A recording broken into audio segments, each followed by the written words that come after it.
Well, pardon us as always, but good morning. No, there will be no good afternoon. It's only good morning. Good morning, ladies and gentlemen, degenerates, gamblers, TTL faithful, college basketball fans, anybody I might be leaving out, far and wide. Welcome in.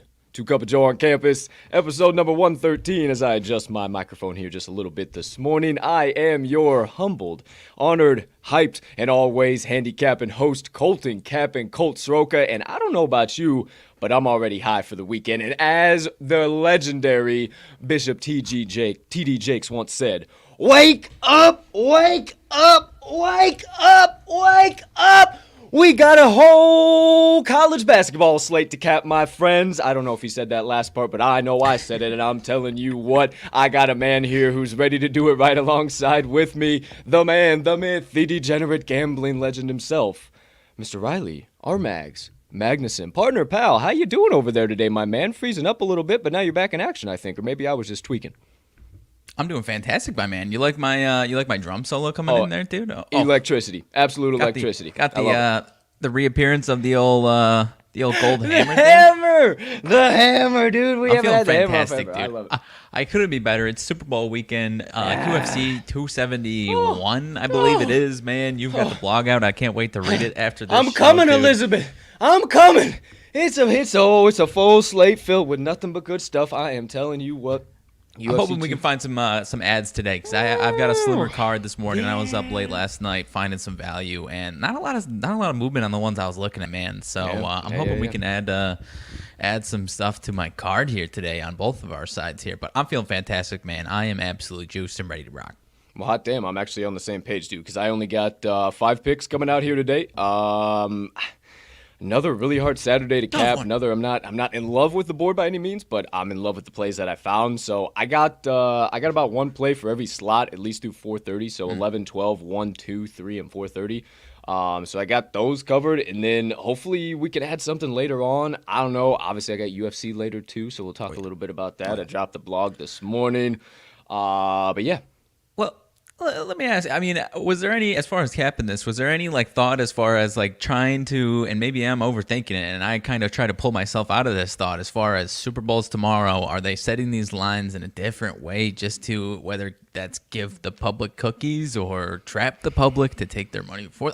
You know what I'm saying? Was there any of that, or are you just trying to remove yourself as far from that type of overthinking as possible? No, I'm not even calling it overthinking. I'm calling it very real, because I think all these college basketball experts are going to come crawling out of the woodwork here today, and all of the favorites and overs are going to be the buzzwords here today of what people are going to be playing. So I think you're spot on, man. That's kind of how my plays are, for lack of a better term, kind of fading what I think the public would be playing, but also finding a lot of value on the side that I ended up taking. So, again, I only got 5 today. You got 3 kicking things off? I have 3 for sure right now, yeah. Hey, quality over quantity here this morning. But, hey, we'll always see if we add anything along the way. So, without further ado, partner, unless you got any late breaking news or anything on your side of the screen. I don't believe so. I'm ready to rock. Well then, my friends, lift those mugs up high, because it's about time to get on into it. To me, to you over there, partner, and to all you beautiful people sipping the black elixir of the gods on this gorgeous Saturday of college basketball betting, put it into your veins, and I'll be right back. Oh, baby. Wow! Your neighbors fucking love you on Saturdays, dude. I hope they bet. do. Vanilla bean creme brulee, the little cocksuckers!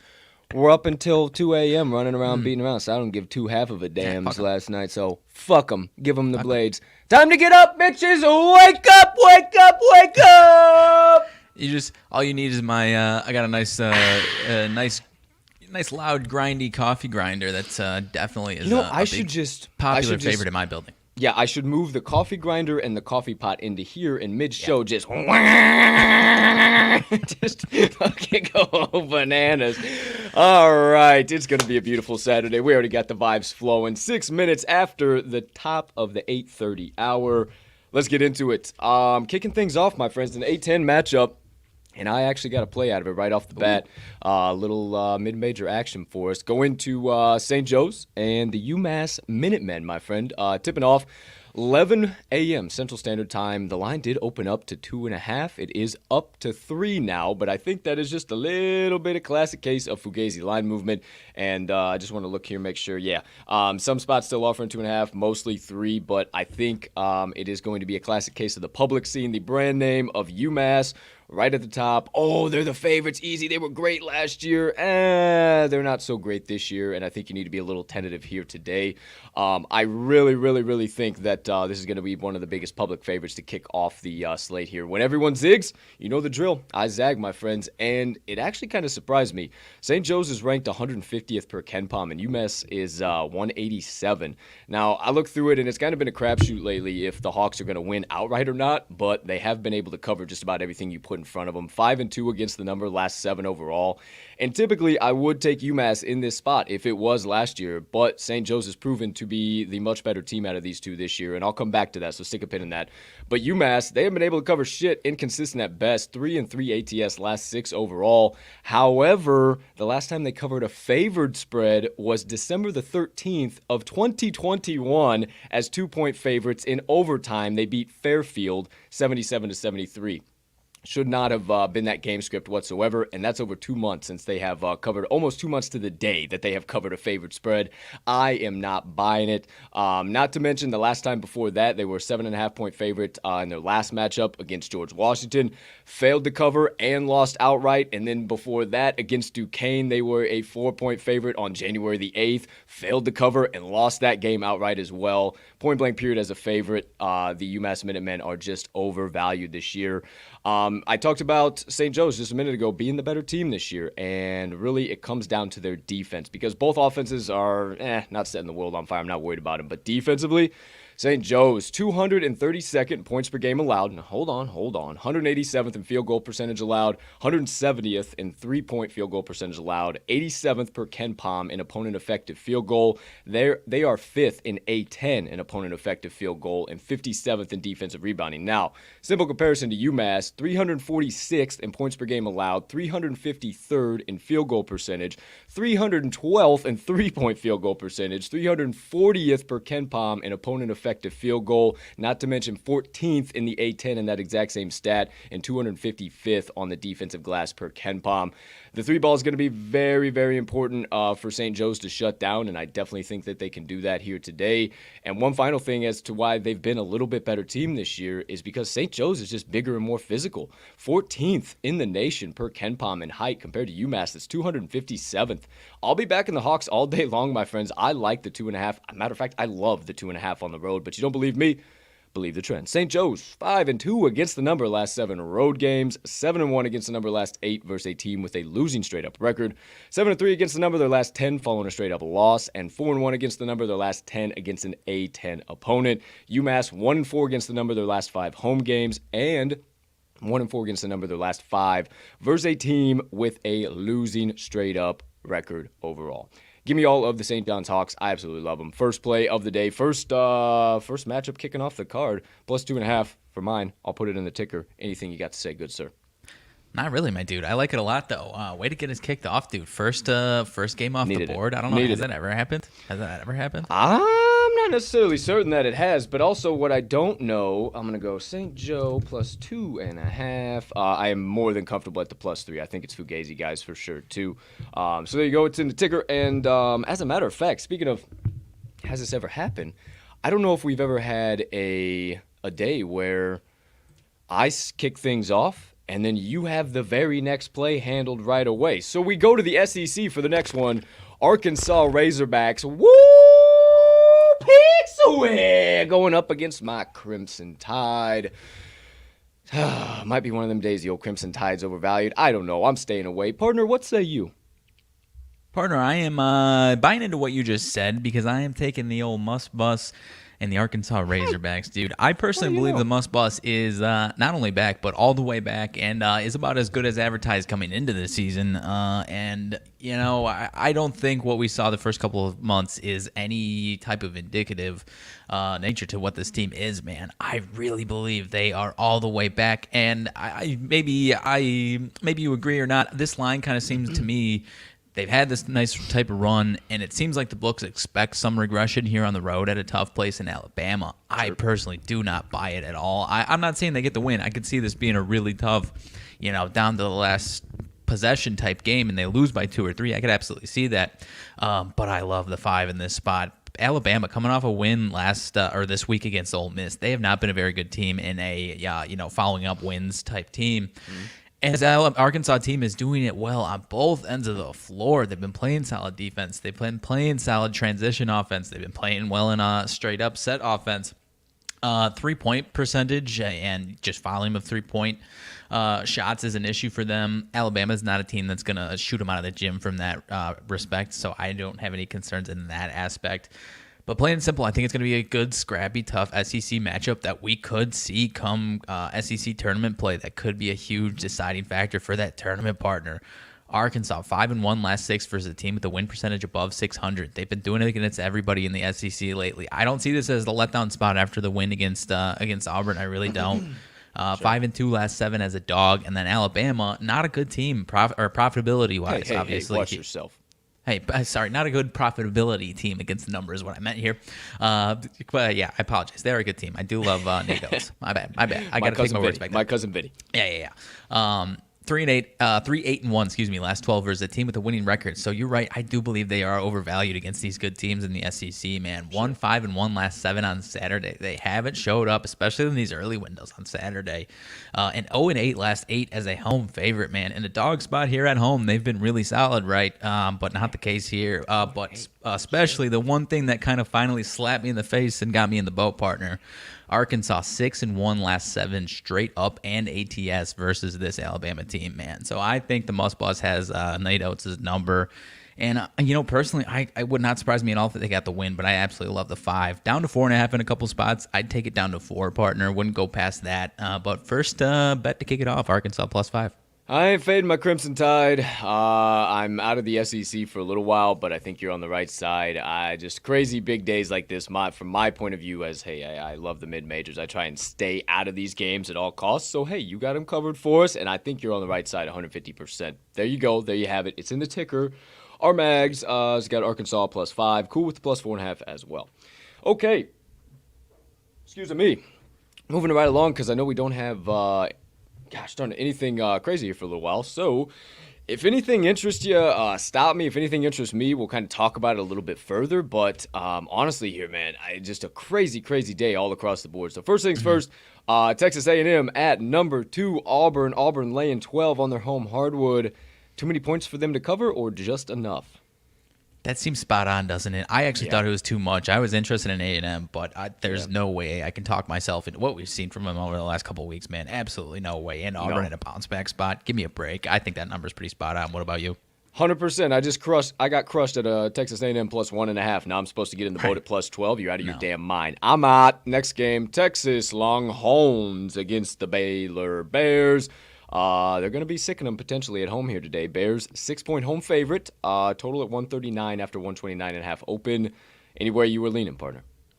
I lean towards Baylor. I think these numbers are spot on too, man. I think Texas offense on the road has been really, really rough, right?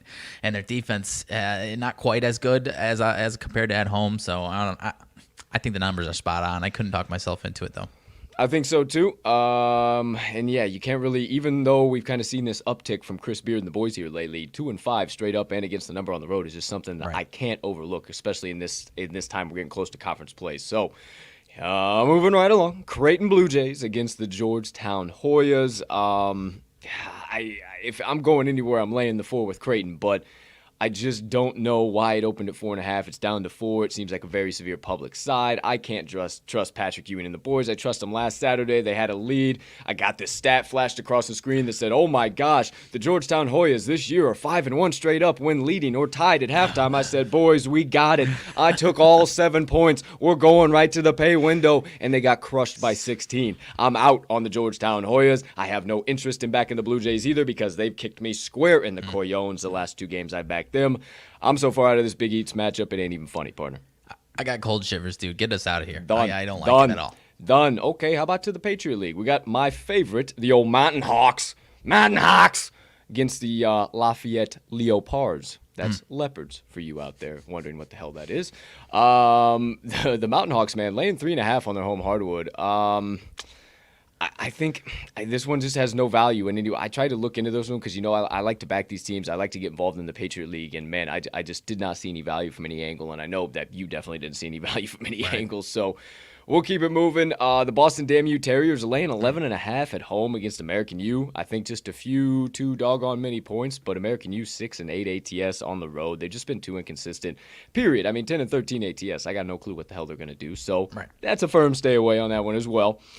Okay, partner, number 15, Nova Wildcats, laying 9, welcoming in the Seton Hall Pirates. What the hell, after how the Pirates have been playing here the last few games, seems like they're back on track. Now they're getting 9 on the road. Is that a case of Villanova's a severe public favorite, or are the Cats getting back to rolling at home again?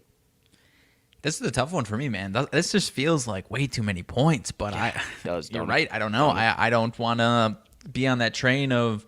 they haven't really taken care of business like that at home in a while. I guess they did about a week ago on last Saturday against UConn. But aside from that, I don't know, man. What about you? A week ago. They want to take a car about a week ago. Dude, I was listening to some Bobby Shmurda last night, bro. Shmurda. I was getting wild last night when I was capping, bro. I had some Shmurda bumping. It was like, dude, I've just been rotating the halftime show artist from tomorrow, dude. I can't wait. Oh, did you smash in what I told you to smash in, or did you at least a little Eminem plus 400? I did a little double-sided one because they didn't offer "Lose Yourself" on the song one. It's because they know that's the one it's going to be. It's Bush League. That's what it is. Either that or next episode was like minus 500. Smoke weed every day. Okay, moving right along. Anyways. If you guys didn't hear, if you didn't watch Talking Line Pod yesterday, the first song that is going to be played at halftime is Lose Yourself by Eminem. Either one of those, Mags picked up Eminem, mybookie.ag, plus 400. Shout out to Eminem to sing the first song. I don't know. Can you just imagine? The lights go dim. Dun, dun, dun, dun, dun, dun, dude, my girlfriend and I were like legitimately trying to his palms are sweaty, knees weak, arms are heavy, there's vomit on the sweater already. Boom! We wanted a little extra spaghetti, just nervous on the Eminem, dude. If that one ready hits, to go bombs, but he keeps on forgetting what he wrote down. The fucking lights go out, the whole crowd illuminates, the whole fucking thing starts doing some shit, but he keeps on forgetting what he wrote down. The whole crowd goes so loud, bro. Hedged with forgot about Dre, like plus 600. Nah, dude, it's all. That's fucking, fair. Hey, it's I all just wanted a little double hedge. There's no hedge. Okay. This is all. This is straight from the source out in Vegas. This ain't even a source This is a source I just got out of the random because I was having a conversation with somebody. I said, wait, what did you just say? He said, yeah, I don't. This guy is the source. I said, okie dokie, artichoke. And hey, lock and load. Eminem. Who am I? Feel free to call me crazy now. Call me later, bitch. All right, keep it moving, keep it grooving. We're going to the Northeast Conference. Merrimack and Wagner. Nothing there for me, partner. I would venture to say nothing from you. Thanks. Okie dokie, artichoke. Moving right along. The Fairleigh-Dixon Knights are the worst team in all of college basketball, if I was a betting man. They're getting 1.5 on their home hardwood against Sacred Heart. Sacred Heart hasn't been worth a damn, but they've been better than that, dude. And I don't know, this one kind of just glossed over. I kind of told you, and I told our fans out there too. I said, man, I've been to the point where I'm stopping playing those fade plays. I need to see the value. I got to take the value on that side. I'm not going for the fade play. And the only reason why I would get involved in this one is to fade Fairleigh-Dixon. And I think it's just horse. I mean, 1-7 straight up on their home hardwood, 3-20 straight up overall. I mean, crying out loud. I know 9-16 straight up and 5-11 straight up on the road for Sacred Heart ain't great, but I mean, I don't know. Are we thinking a potential let's talk about this one later? What are we thinking here, Mags? Anything at all? I mean, I'm down to talk about it later, like, because it doesn't make any sense, right? Like, what could they possibly do that's gonna like finally get them over the edge, right? That's what I'm saying, man. And I've watched a couple of Fairleigh-Dixon games, and I know it's not the popular opinion out there, the old Blue Knights. I understand, but I will tell you, it is some shitty basketball to watch. So don't tune in if you're trying to enjoy some basketball. So okay. Let me see. Where's that one? Okay, we'll do the -1.5. We'll see what's up. We'll come back to that. We'll talk about that one a little later. The old Sacred Heart, Red Flash? No, they're not the Red Flash. I don't know what the hell they are. We'll talk about it later. Okay, moving along. St. Francis, Brooklyn, Central Con State. I have zero interest in this game. Both these teams are so terrible, it's not even funny. So we'll steam right along into a game you don't have a pick on, but it is a Big East game. You got a lot of Big East plays here today. Oklahoma Sooners, Boomer Sooner, against the Kansas Jayhawks. Jayhawks, oh my gosh, laying 10.5 on their home hardwood. Line for the total opened up 142 down to 141.5 at market consensus. Partner, you're the Big East man. What say you? This one is Big 12, my friend. I'm sorry, Big 12. No, some bitch. Big East, Big 10, Big 12, big fuck them all. Big. All I Big care. South, Big West. Fuck them all. It feels like too many points for a Big 12 matchup, dude. For an Oklahoma team that is, because every single team in this Big 12 is good in my opinion. First of all, but Oklahoma just hasn't been good enough against these teams, and I guess they're coming off of a win against Texas Tech. It feels like too many though for me, and I just can't fade Kansas at home right now, at least within Big 12 play, man. I'm just staying out of it. Staying out of it. Felt like too many, but I'm out. It's too many. It's way too many, but I don't have the faith, much like you do, in Oklahoma. I think it's a letdown spot, especially after that big win over Texas Tech, like you just said. So, moving right along. Our boys, what do you know about it? The Illinois State Red Boys. Redbirds, baby, roll birds. Red Boys going up against the Indiana State Sycamores. The Sycamores are the 3-point home favorite. Total is held firm at 147.5. We obviously can't bet it, but fuck them Sycamores, bitch. We all about them Illinois State Redbirds. Give me all them Redbirds all day long. I'll take that +3 if you can bet it. Hey, hammer them in. I love the boys. They've been looking good here as of late. Little scuffly, not great on the road, 1-8 straight up, but they can cover a spread every once in a while. So I'm putting my money on the Sycamores. So, anything else from you on our boys? Roll birds. Roll birds. Love it. Okay, moving right along. Ooh, I gotta play out of this game. Some bitch, wake up. Bright eyes. Here we go. Bright eyes, big smiles. Bright eyes, big smiles. Here we go. Back to action. Niagara Purple Eagles and the Fairfield Stags. And my friends, we're calling this one. Oh, I'm sorry. I didn't tell you what the last one was. It is the A10 Attacker. A10 Attacker. We're attacking the books right from the jump. First game, A10 Attacker. Number 2, the MAAC Murderer. We're murdering every book on the market with this Metro Atlantic Athletic? Yes, Metro Atlantic Athletic Conference matchup. Talk about fucking mouthful and a half. Why do I do this to myself? Niagara Purple Eagles +2, and good luck getting that out of your minds today, my friends. Fucking just be sitting there watching some shit, you get just mags in your head, just mac. Okay, here we go. This one, honestly, my friends, if I could get back into this rabbit hole. Honestly, this one jumped off the screen at me today, guys. Niagara should be the favorites in this spot, and point blank period, Fairfield is just being overvalued because they're on their home hardwood. Let me start with Niagara. They're 3-2 straight up and ATS, their last 5 overall. Actually, their 2 most recent games, they've been able to get back in action. They beat an excellent Iona team as 7.5-point dogs. They covered that and then won outright 80-71, so they cooked them. And then they won 80-74 in overtime against another solid MAC team MAAC team in Monmouth. They beat them as 4.5-point favorites in overtime. So great value here. I think they're being really undervalued because the Stags 2-3 straight up and against the number of their last 5 overall. I said it with my last pick, but I looked a little deeper. Fairfield hasn't covered a favorite spread since January the 28th of 2022, and before that, I think it was a whole month prior to that. I didn't write it down. I thought it was. I don't know, who the hell knows? Either way, they haven't covered a favorite spread for a long-ass time, and they're 1-4 against the number of their last 5 as a favorite overall. They are overvalued in the favorite spot. Point blank period. A couple of keys though.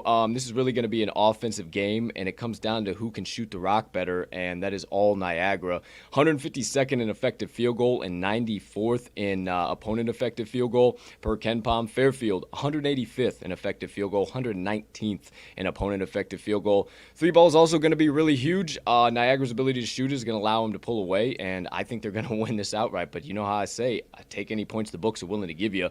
They're 71st in 3-point percentage. That is true 3-point percentage, and Fairfield 185th in true 3-point percentage. Pretty equal in defending it, but as far as shooting it, they're not even close. And then last but certainly not least, tight games like this, especially with this bad boy going down to +2 from +2.5 at open.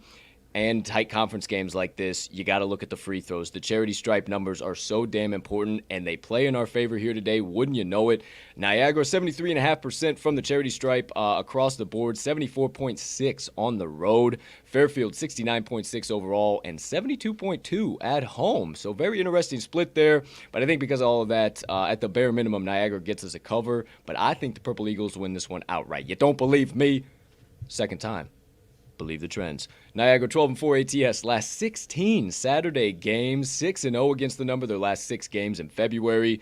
Fairfield 2-4 against the number their last 6 February games, 2-5 against the number their last 7 following an ATS loss, 1-4 against the number their last 5 following a straight up loss, 1-5 against the number their last 6 home games, and Niagara 5-1 against the number last 6 meetings between these two teams. I love those trends to keep rocking and rolling, and I think you should too. Niagara Purple Eagles plus 2.5. I'll put it in the ticker second. Coming from me. I like it, my man. How about the assist? You said January 28th, last time they covered a spread. Before that, December 15th against the same team that you talked about. Fuck, I didn't write that down. The Fairleigh Dickinson, whatever the hell they are. Terrible squad before Christmas. Yes. Dude, before Christmas. I knew it was in December. I don't know why. Maybe I just accidentally deleted it or some shit. I literally saw it on the page. Like, you know, I always talk about I have a photographic memory. Like, I saw it on the page, and I was looking for it on the page, and I'm like, well, it was right there yesterday. Where the fuck did it go now? So, hey, I appreciate the assist, my man. Fairleigh Dickinson. You the man. Last Fairleigh one. Dickinson. Ugh. They suck ass. Okay. Niagara plus 2.5 is what I called it at. I am more than comfortable with that plus 2 movement as well. Okay, let's keep it moving. Keep it grooving, partner. Down the old pipe. Little Patriot League matchup, the old, not Armed Forces Bowl, if you will, but the old Service Academy, if you will. Whatever the hell you want to call it. Service basketball. I don't know. Yeah, something like that. Army versus Navy is what the hell we're talking about. Army 3.5-point home dog. I say take Army all day long plus the 3.5. It's about the only place that they can cover.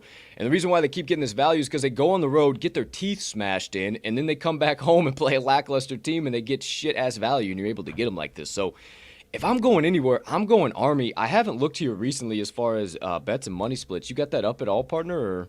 They're not listing anything on the old tracker over here. I mean, the one thing that makes me interested in, man, I mean, the styles of these teams, as far as the entire 358 teams in the damn country, Army, Navy, yeah, I know this is obviously not football like we said, but still basketball-wise, they're pretty similar stylistic teams. Army's won straight up 4 of the last 5, at least. That's all I see right here is the last 5. They've won 4 of the last 5, man. I'm also interested in the dog spot there.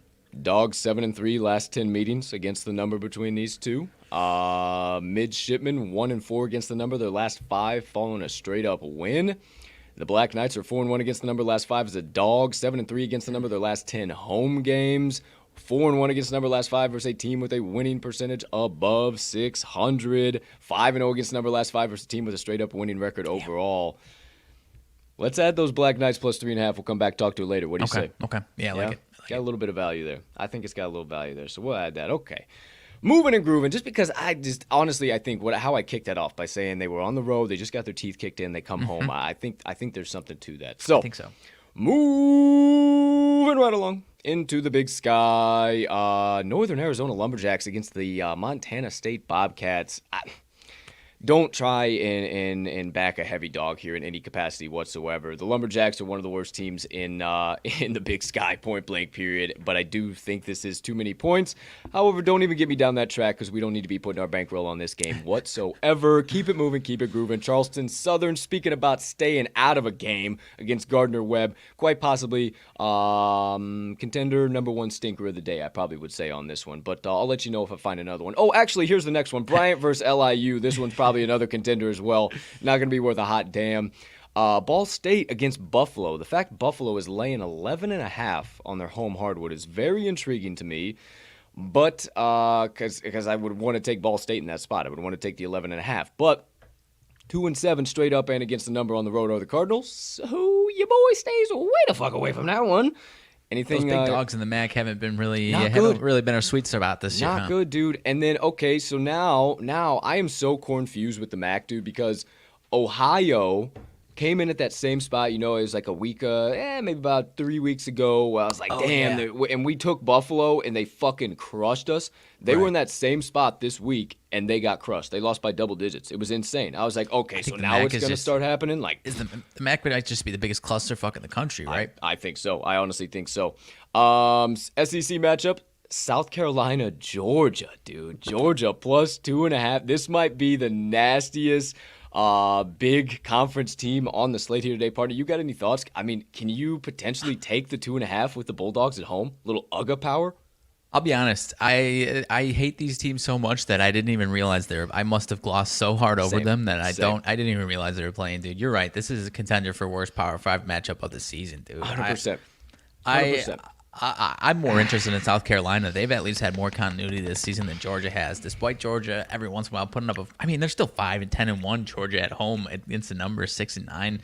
Having said that, South Carolina 2-6 to the number on the road. So I gun to my head, give me the Gamecocks, but I'm so far out of this one. No, thank you. Okay, well then we will keep it moving and grooving because I don't want to get involved in it either. Chattanooga at Furman. Golly, I wanted to get involved in this SoCon matchup, partner. Chattanooga getting 4.5 points on the road. It just seems too good to be true. But it's one of those plays where I look at it and I go, yo, I know Chattanooga is going to cover this 4.5, but I can't educatedly tell you why. And I don't want to sit here and stumble and fumble and rumble over my fucking words because I can't find the edge. But it just seems too damn good to be true for Furman, man. It just does. I love the 4.5 for Chattanooga. This one feels like one of these games that could be I'm a honest, potential, right? for sure. Like, because I see, and I don't even want to out these people necessarily, but on action, I see a couple people on the Furman side. This feels like one of those spots where the public's not going to be flooding the market on Chattanooga enough to where it's going to hurt the books by any means, right? So now you almost have these, whether you call them experts or just people who do it every day as far as, publicly experts, you know what I'm saying? Like, this to me seems like that fake trap, but I have no confidence to say Chattanooga as well. But you know what I'm saying here? 100%, dude. Like, okay, it's not even showing. So it's showing 99% of money coming in on Furman money line at minus 205, and then it's showing 85% of bets coming in on Furman at minus 4.5. I mean, if that doesn't scream set up to you, I don't really know what does, my friend. I'm trying to look at a couple of key stats here. I don't know. Write Chattanooga down. I don't know if I would put them on if we're doing a parlay like we did last week. I don't know if I would do that for them, but I'm at least considering them, dude. This spot Saturday on the road, home winning percent, this is terrible spot for Chattanooga. But from a underdog and road underdog perspective, it's terrific. 23-7 ATS last 30 games as a road dog, 15-6-1 against the number last 22 as a dog. Then you look at Furman, it's like this is the perfect spot for them. Home favorite overall, Saturday game, straight up loss. Like, I think it's a stay away because look, I'm fumbling over my words trying to tell you fucking there. Like, it's just we're talking when we're talking in circles. It's just okay. Let's get ourselves out of it. Yep. Okay. Love it. Yeah, signed, sealed, delivered. Next game up on tap, the George Washington Colonials against the Dayton Flyers, and my friend. The George Washington, I literally just talked about it, my friends. I literally just talked about it with one of my best bets of the day. And George Washington beating the old Umass Minutemen as 7.5-point dogs. Now they go on the road again, 15-point dogs. Dayton Flyers haven't been covering a whole bunch at home, 6-8 against the number overall. So I don't know, man. I could go either way, but I kind of like that 15 with George Washington. Yes. Taking the 15 points. Devil's advocate here. So they've been covering. They just covered a 10 and an 8. One of them as outright they won. Last 3 against Dayton, failed to cover an 8, lost by about 25. Failed to cover 7.5, lost by 13. Failed to cover 20, lost by 25. I don't know if this is going to be an ass whooping or not, but yeah, it seems like a public dog. Seems like a public dog for sure. They have covered all of their last five, and Dayton's 2-3 in their last 5. So. There's a reason it's priced the way it's priced. There's a reason I stayed out of it. So there you go. There you have it. We'll move into the next one. A little A10 action. Davidson. Excuse me. Davidson Wildcats -3 going up against the Rhode Island. Rhode Island Rams. Geez, I don't know why it's so low. I think it might just be to get people to buy into URI. But you know how much I love the A10. I just have a few too many A10 matchups here today that I think there's value. And it just seems Oh, like Davidson, I don't want to say they're going to lose this because I mean they're 8-1 straight up, 7-2 against the number on the road. But oh man, I mean, if this feels like a trap. Yeah, I don't know. These feel like the trap, but because it's Super Bowl weekend, this is the type of trap that I feel like we just need to stay far away from, right? Like I see 96% of bets on Davidson, man. With all the way that URI's been playing right now, the way that Davidson's been playing right now, that seems like the biggest no-brainer. 98% of money on Davidson's money line, my friend. Like we're talking. This is outlandish, is what we're talking about. I don't know. Maybe write it down. But I mean, do you trust Rhode Island? I guess is the big question. No, I don't trust Rhode Island whatsoever. No whatsoever, and I don't trust Davidson to cover the -3. So I think we stay away from this one altogether, partner. Next one up on tap. We go to the Northeastern Mavericks against the Drexel Dragons, my friend. Yeah, no interest in this one whatsoever. This is too many points. Drexel, 6.5-point home favorite, 4-4 against the number overall. But hold on, let me get a sip. Northeastern, 8-1 against the number on the road, my friend. They are absolutely disgusting. I have no interest to get involved in this one whatsoever. Towson at Elon, no value in that one for me. Anything you're kind of seeing there? Any total? Anything? I didn't look too much into that one, no. Okie dokie, artichoke. Well, I got to play out of the next one. Okay. It's actually a matchup that we played just about 2 weeks ago, maybe a little more, a little less, somewhere in that ballpark. I don't know. We're going to the Ivy League. We'll call in this one the Ivy League Incinerator, my friends. And we're going to the Brown Bears and the Cornell Big Red. And we're taking the Cornell Big Red, -2.5. And I want to tell you accurately, looks like there's some spots like that are dropping it down to a 1, to a 2. Like Circa dropped it down to 1. I think that's bullshit. I truthfully, honestly believe that all of this line movement is completely fugazi. Be tentative on this one, but there are some key things. Now, nobody has bet on Cornell or Brown this year. Bullshit if you have. I have been, and I've been watching it. Nobody's been betting on those two teams. And I watched the last matchup between these two. So if you're getting up this morning, you're seeing 74-72. It's a 2.5 spread. This is the setup and a half. Well, my friends, we bet on that game, and we cashed the fucking ticket on Cornell as a +5 dog. And let me tell you, they were kicking the popsicles off of Brown for about 38, 39 minutes of that game. And then they shut down their whole team, let them go on a 24-2 run. They put in their third-string guys, fourth-string guys, let them go on a 24-2 run, and that's how it ended up being a 74-72. I am so irritated right now at this play and this line movement. I cannot even tell you right now. It is not happening again. Cornell has been excellent on their home hardwood, and I think they come out absolutely chugging. 9-1 straight up, 6-2 against the number at home. They've covered 3 out of their last 5, 6 out of their last 10, and Brown is a completely different story. 5-6 straight up, 7-4 ATS on the road. Whoopee, because they've covered 1 out of their last 5 and 3 out of their last 10. I have no interest in putting my money on a team like that, regardless of what the hell this line movement is doing. It really just sticks out in my mind, that box score, my friends. I literally am seeing every expert on the market, 74-72 and an open at 2.5. Like, I can just hear them echo, and it's just making me so mad. Look, I'll look like a dumbass if this doesn't make it to the window. I understand, but it does not feel like that whatsoever. I talked about it the last time. Came down the last time to Cornell's physicality and their tempo. I think it does it once again. Cornell 5th in the nation per KenPom in adjusted tempo. Brown 155th in adjusted tempo. Cornell is 3rd in the nation in depth and 164th in height per KenPom. Brown is 123rd in depth and 244th in height. I don't know what to tell you else here, my friends. It's the same doggone matchup, and I think it's a setup for people seeing a public dog in Brown. And oh my gosh, we got to get to them so fast, quick, and in a hurry. And I'm just not buying it here today. But you don't have to buy it. You don't have to buy me. But just buy the trends. Cornell, 14-5 against the number, their last 19 overall.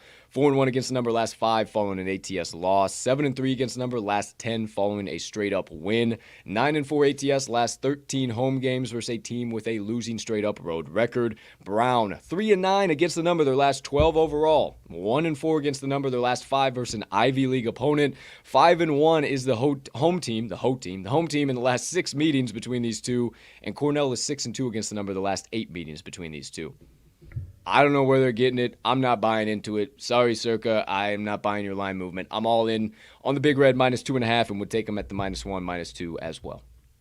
I like it, man. I think you're right on with this one. I mean, especially the way that one went.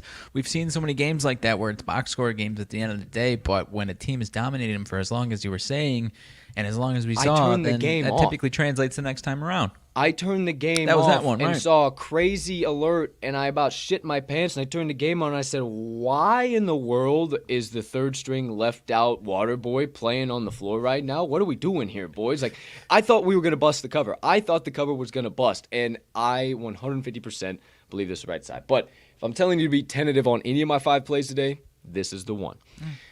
So keeping it moving, keeping it grooving, steaming on down the tracks. Let's get back into the slate. New Hampshire against Binghamton. Very interesting here. The old Bearcats with a C, not with a K this time around, from Binghamton. I think I would play them, honestly, man. This is a pick'em, and UNH, New Hampshire, is 2-8 straight up on the road. Coin flip for Binghamton, but at least they're 500, 5-5 straight up on their home hardwood. So, I don't know. Worth a potential look. Talk about later. I don't know. Are you all the way out on this one? Anything you're thinking? I don't know. I'm not opposed to it. It seems more of a coin flip to me, though. It definitely does. Let's see here. New Hampshire, 1-4 against the number, last 5 road games. 3-8 against the number, last 11 overall. 1-5 ATS, last 6 games was a team with a losing straight-up record. Ooh, Binghamton, 7-2 ATS following an ATS loss, their last 9 games. 8-2 ATS, last 10 following a straight-up loss. 5-1 ATS, last 6 games following a straight-up loss of 20-plus points. I like that a lot, but outside of that, nothing all too major. I guess Binghamton, like, if this is correct, 5-5 straight up at home is kind of what doesn't really give me enough confidence in them. You know what I mean? Yeah, that's what I'd said at the beginning. I said Okay. New Hampshire was 2-8 straight up on the road, and then with them being 500 at home, 5-5 straight up. Okay, that's gotcha. what I was like. But also that's what I said. Remember, I was like, with them being 5, at least they're 500 versus UNH being 2-8 straight up. That's what I was saying about the records there. So. I don't know. I'm not all the way sold on Binghamton, but I think they do have just a tiny bit of value. Let me see if there's any. There's not really any split whatsoever. But if you're not all the way in the boat, I'm not all the way in the boat. So we'll keep it moving. Next one up on tap. Ooh, West Virginia Mountaineers. It's a beautiful day to be a Mountaineer, wherever you may be, against the Oklahoma State Cowboys. Partner, you got to play out of this matchup? I do. I do believe it is going to be a beautiful day to be a Mountaineer, my friends, because I'm taking the road dog, the old West Virginia Mountaineers plus 3.5. I really like this play, man. I am, this is honestly, not a full fade of Oklahoma State. It's a little bit of that, and also I'm believing in some positive regression back to the mean here for West Virginia now against some of these bottom-of-the-pack teams in the Big 12. If it looks like they've been scuffling, and they had been as far as straight-up losses, it was against the toughest competition in the Big 12 for the most part. Now, there is that one game, and kind of take it as you will. I kind of take it as a stylistic bad matchup clash, that loss that they suffered against Ole Miss. Obviously, that's not a good team, but that's kind of how I see that one. I don't view that the same way as I view these Big 12 games. Their offensive production, West Virginia, has been the same across the board. Points per game, right around 68 home or away. Their defense is what lapses a little bit on the road for sure. I've always talked about how good their defense is at home. But Oklahoma State's offense is what does not scare me at all. 132 AOE. I don't think it's going to cause problems at all. I actually, partner, put this OK State team at the bottom of the Big 12. And like I said, I think all 10 of these teams are actually really solid. I still put this OK State team as that 10th place team here. And I think they're regressing quite a bit right now, man. They have been kind of scuffling here and there quite a bit. They lost on the road to TCU. Took care of Oklahoma. We already talked about that Oklahoma team as being a big, fat disappointment team right now. So I really buy into the Mountaineers here. 5-2 last 7 following a straight-up win. And Oklahoma State 3-7-1 last 11 following a straight-up win. They have not been rolling stringing wins together by any means. 4-12 last 16 versus a team with a winning record. 2-6 last 8 at home. So this isn't even a team. I like a lot of these Big 12 teams at home. OK State is not one of them. 1-5 last 6 as a home favorite. And the road team between these two teams is 10-3 last 13 meetings, and West Virginia 4-2 straight up last 6, straight up and ATS last 6 within these meetings against OK State. So I think they're going to be able to score West Virginia, and I think their defense is going to travel enough. It's not quite the full stingy press Virginia defense that they are at home or just in general, but it is still going to be pretty good, and I think that's what wins them this game. I think they get to about 70 points. I actually think they win this one straight up, partner. So I'm fine with any type of line movement in this one. Give me the Mountaineers. Beautiful day to be a Mountaineer. Plus 3.5. wherever you may be. I already took the 3.5 as well. No more breath I need to waste on that sumbitch. Let's keep it moving. Rutgers at Wisconsin. Any thoughts from you, my friend? What are your thoughts, man? I heard you, and I totally agree with what you were saying to Jeff as far as the other day, I believe it was, on his show, as far as the value is kind of sucked out of Rutgers now. Oh, yeah, not on the road. Not on the road. On the road, okay. Yeah, if this was at home, potentially, maybe. But honestly, I think that plus 2.5 and them winning outright by 2 points is the last time that we are going to get any type of solid value on Rutgers, my friend, at least on their home hardwood. And I have no interest in backing a team that's 2-7 straight up and against the number on the road. No. Right. No ifs, ands, or buts about it, but also Wisconsin's kind of been a little, I don't want to say scuffly as of late, but not fucking 8-point favorites at home good, so I'm avoiding this one altogether. Yeah, I think it is too. Georgia Southern, Coastal Carolina, the Shawns haven't been the greatest home team, but I got no interest in diving deep into them. If I'm going anywhere, I'm taking the points with Georgia Southern, but kind of a layer to don't play a moment as well. So stay away from that one. I am so far out of the ACC, I don't even want to waste breath on this one. I'll tell you the matchup. UNC, Florida State, that's all I got. Anything yeah, from you? Thanks. No thanks for me on that one. Thank you. I'm very happy to hear that. Yale at Columbia. Columbia 13-point home dog. No value in this matchup for me. Shout out our guy Ted Mausey, Mr. Mausey, the man, the myth, the legend. Owns the company on top of my head here. So check that out. Download the Chalkboard app and follow him at Chalkboard HQ on Twitter. You'll find out exactly what it is. Basically Discord, all for sports betting, but on steroids. It's been taking the juice. So check it out. Moving right along. Harvard Crimson at the Pennsylvania Quakers. I got no interest in trying to Quake them here today, but it's a layer to play it for me. 6-1 against the number for the Quakers. I don't think they're overvalued, so they just burned me one too many times. I'm out. Yeah. I'm out. North Carolina Central, Morgan State, no thanks. Temple at Tulane. Both these teams have been way too shaky, about the same home and away wise. No thanks for me. Holy Cross, the Crusaders at the Bucknell Bisons. If you saw me write about that, it is literally the Bisons. I don't know what this person was making that team name and decided, hey, Bison is singular and plural. You don't have to put an S after it, but they fucked themselves for eternity. It is the Bucknell Bisons. Moving along, Texas State against UL Monroe. I wanted to take UL Monroe, but it was basically because University of Texas Arlington just kicked us in the teeth against them, and I feel like it was like, oh, now I can get in the boat with them, and it was just me kind of trying to convince myself of that. So I'm staying away. Speaking of UTA, Texas Arlington, they're the very next matchup against the Raging Cajuns of Louisiana Lafayette. Wanted to take them here, but they're just not those guys, pal, on the road whatsoever. So we're going to stay away from that one in addition. Yeah. Shout out Papa Mags and old Grant Mags. Hey. We got the Western Illinois Leathernecks going up against the North Dakota Eagles? Squeagles? I don't know what the fuck they are. I think that. Fighting Hawks. Fighting Hawks. There you go. I no idea. Can't play feels it. like a lot Set of up points and for a the half. Leathernecks. Sure does. I wasn't Greatest gonna team say in it. the world. I wasn't going to say it. Glad you did. Moving right along. Ooey Pooey Jags against the Cleveland State Vikings. No way in hell you're going to catch me laying 22 points of wood with the Vikings, but that is definitely a later play at moment. Candidate for biggest ass whooping of the day. Biggest ass whooping, shittiest matchup of the day, most definitely. Yeah. To the ACC. Partner. We got the Miami Hurricane getting 7.5 points on the road against the Wake Forest Demon Deacons. You know me, I've been banging the drum. The only place Wake Forest can take care of business is at home, and the only place that Miami can take care of business is on the road. How about that? They're in that exact position. Both these teams are just right about the number that I would back them both, and because of all of those reasons, and I am staying so far away from the ACC, I don't even have a hinkling of talking about this anymore. Anything from you, good sir? Feels like a lot of points, but I'm out on it.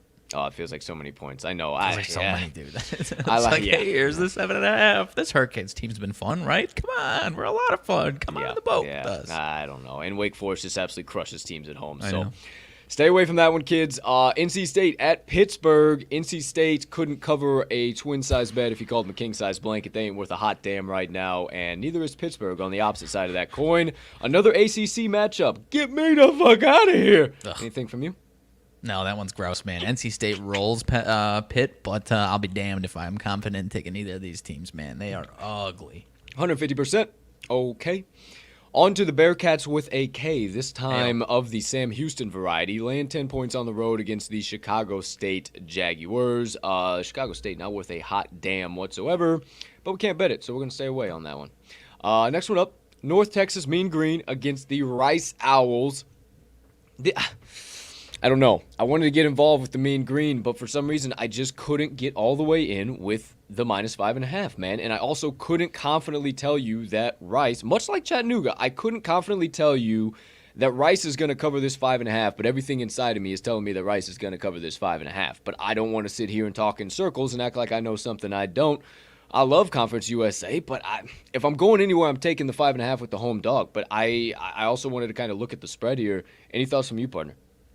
Yeah, it's tough, man. 75% of bets, it looks like, on UNT. I really don't know. I think that's a tough line, man, because UNT, just when you fade them, they'll smack you in the damn mouth, dude. Right in the teeth. So I think you stay away. I think it's a good move. For sure. Okay, we'll stay away. Next one up, Memphis at Houston. You think everybody's going to be back on Memphis after all of a sudden, oh, man, they covered by a point. Yeehaw, hi-ho, Silver, we got to get back in.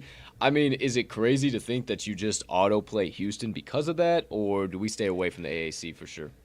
I think you stay far away from that because Houston's looking for a bounce back, so maybe, but there is a chance. I mean, 3 straight covers, 4 straight wins for Memphis. I'm not saying they're back, but I'm not saying they're not back at the same time, dude. But I'll be damned if I'm trying to jump in the boat and try and back them for freaking hell's sake, dude. Yeah, I don't know. Forget that. Next one up, Citadel at VMI. Nothing in that one for me. VMI chat my ass one too many times. Same with Citadel. I'm done on those two.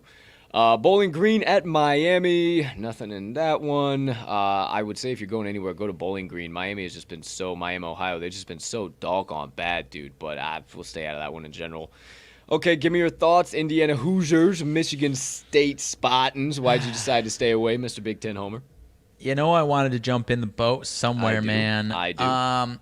You know, I don't think Michigan State is as good as they're leading on, but I also am not trying to fade them on their home court at this point in the season. The way they've been playing has not been impressive, but it is about that time where they kick things into high gear. So I'm waiting to see if we can get some continuity for Michigan State, whether it's home or away in general, honestly, or if they're just flat out not a very good team. So I think this line is spot on, man. I didn't want any part of it. Yeah, you know me too. I'm not going to get involved in big conference games on big Saturdays like this. But if I'm going anywhere, I'm taking the 4. I'm laying it or I'm not playing it whatsoever. Indiana just being 1-6 on the road with anything bigger than a pick 'em against the number, I just can't get in the boat with them. So I think Izzo and the boys come around sometime sooner rather than later. Maybe it is here on this beautiful February the 12th, 2022. I don't know. I digress. We move right along. The MAC, next one up, Ohio at Eastern Michigan. Just talked about it. Ohio kind of scuffling right now, but I ain't got the Yones to take the 10 points with the Eagles at home. Florida at Kentucky, partner. Kentucky laying 9.5. Is it too much for them to cover, or are they going to absolutely just dominate the Gators here today? You know, dude, my conclusion was that we're just too jaded. Not to put words into your mouth, but I think we're just too jaded on this Florida Gators team. Because I looked away, then I looked at it and I was like, wait a second. Kentucky has been an absolute, not only just a wagon in general, but a wagon on Saturdays, I do believe. But yeah, the final conclusion was I don't know what the hell to expect from this Gators team, dude. I think Kentucky rolls them, but I don't know for sure, man. I don't know. For sure.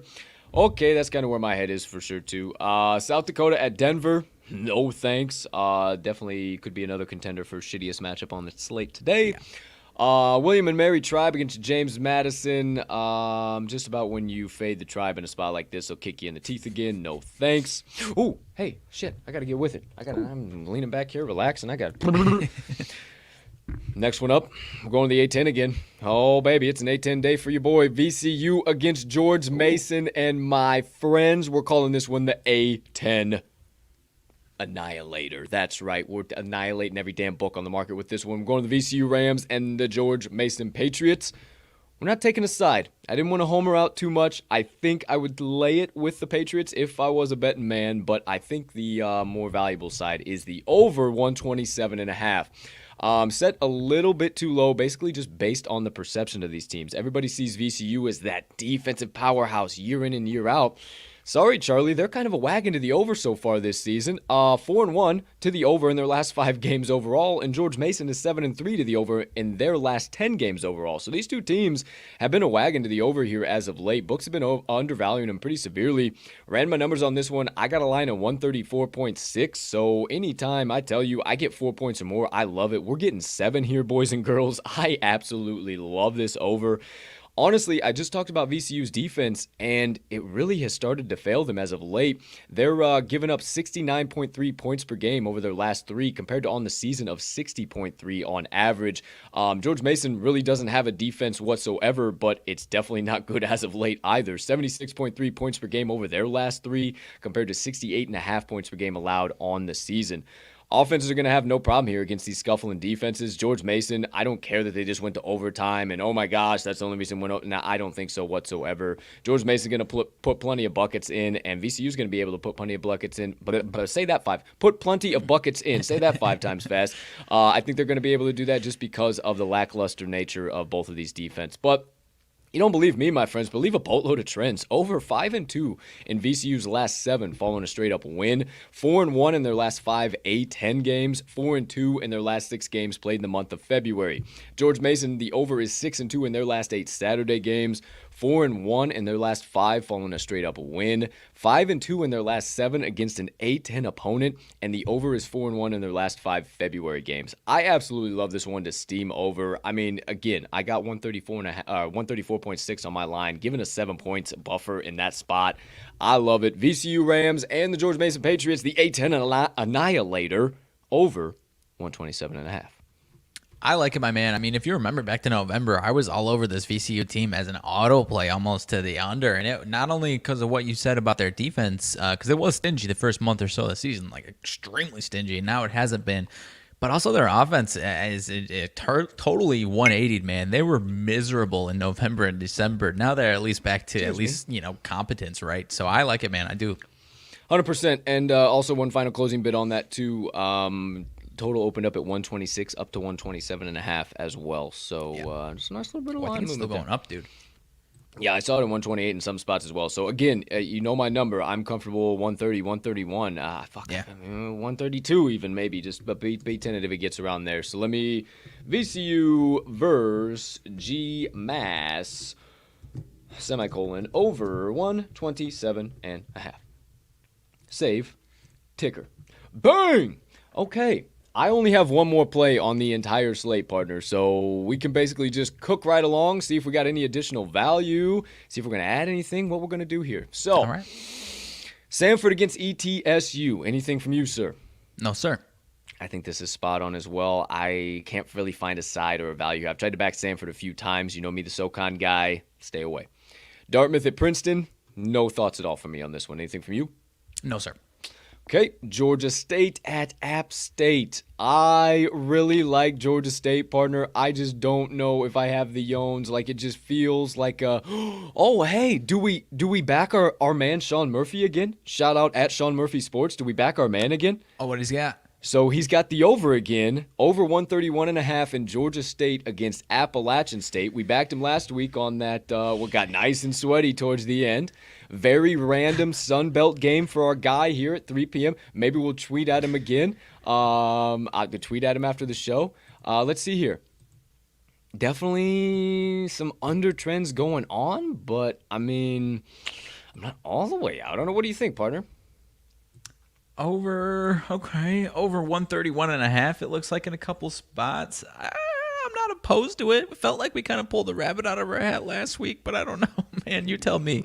I like it. I like the good man Sean Murphy. I certainly do. Okay. I mean, and then I think, man, you can't have two rabbit out of the hats. I mean, I like this one a lot. I think I really do. So I think we'll just have a little ad. We'll come back. We'll talk about it. But I also think with this one barely cracking 121 in the first meeting and now it being down to or up to 131.5, I feel like that's a little bit of a setup, and we're gonna have a little bit of a high scoring affair here today. What's he say? App State has eclipsed the 60-point mark in 9 consecutive contests. While that's certainly not an overly challenged point to total to reach, it's also not generally a sure thing in Sun Belt Conference play. Here, we'll note in the prior to the last matchup, 5 straight meetings in this series had surpassed the point total we're working with on Saturday. Take the over. Thank you, Sean. Courtesy of the legendary Sean Murphy at Sean Murphy Sports of Covers.com. Appreciate the hell out of you, dude. We'll tweet at you again here after the show. Most definitely tell you we're hammering your shit in again. So thanks for the additional little play there. We'll come back to it. We'll talk about it. But there you go. Let me make sure I got it on the slip. Geez, I got way behind here.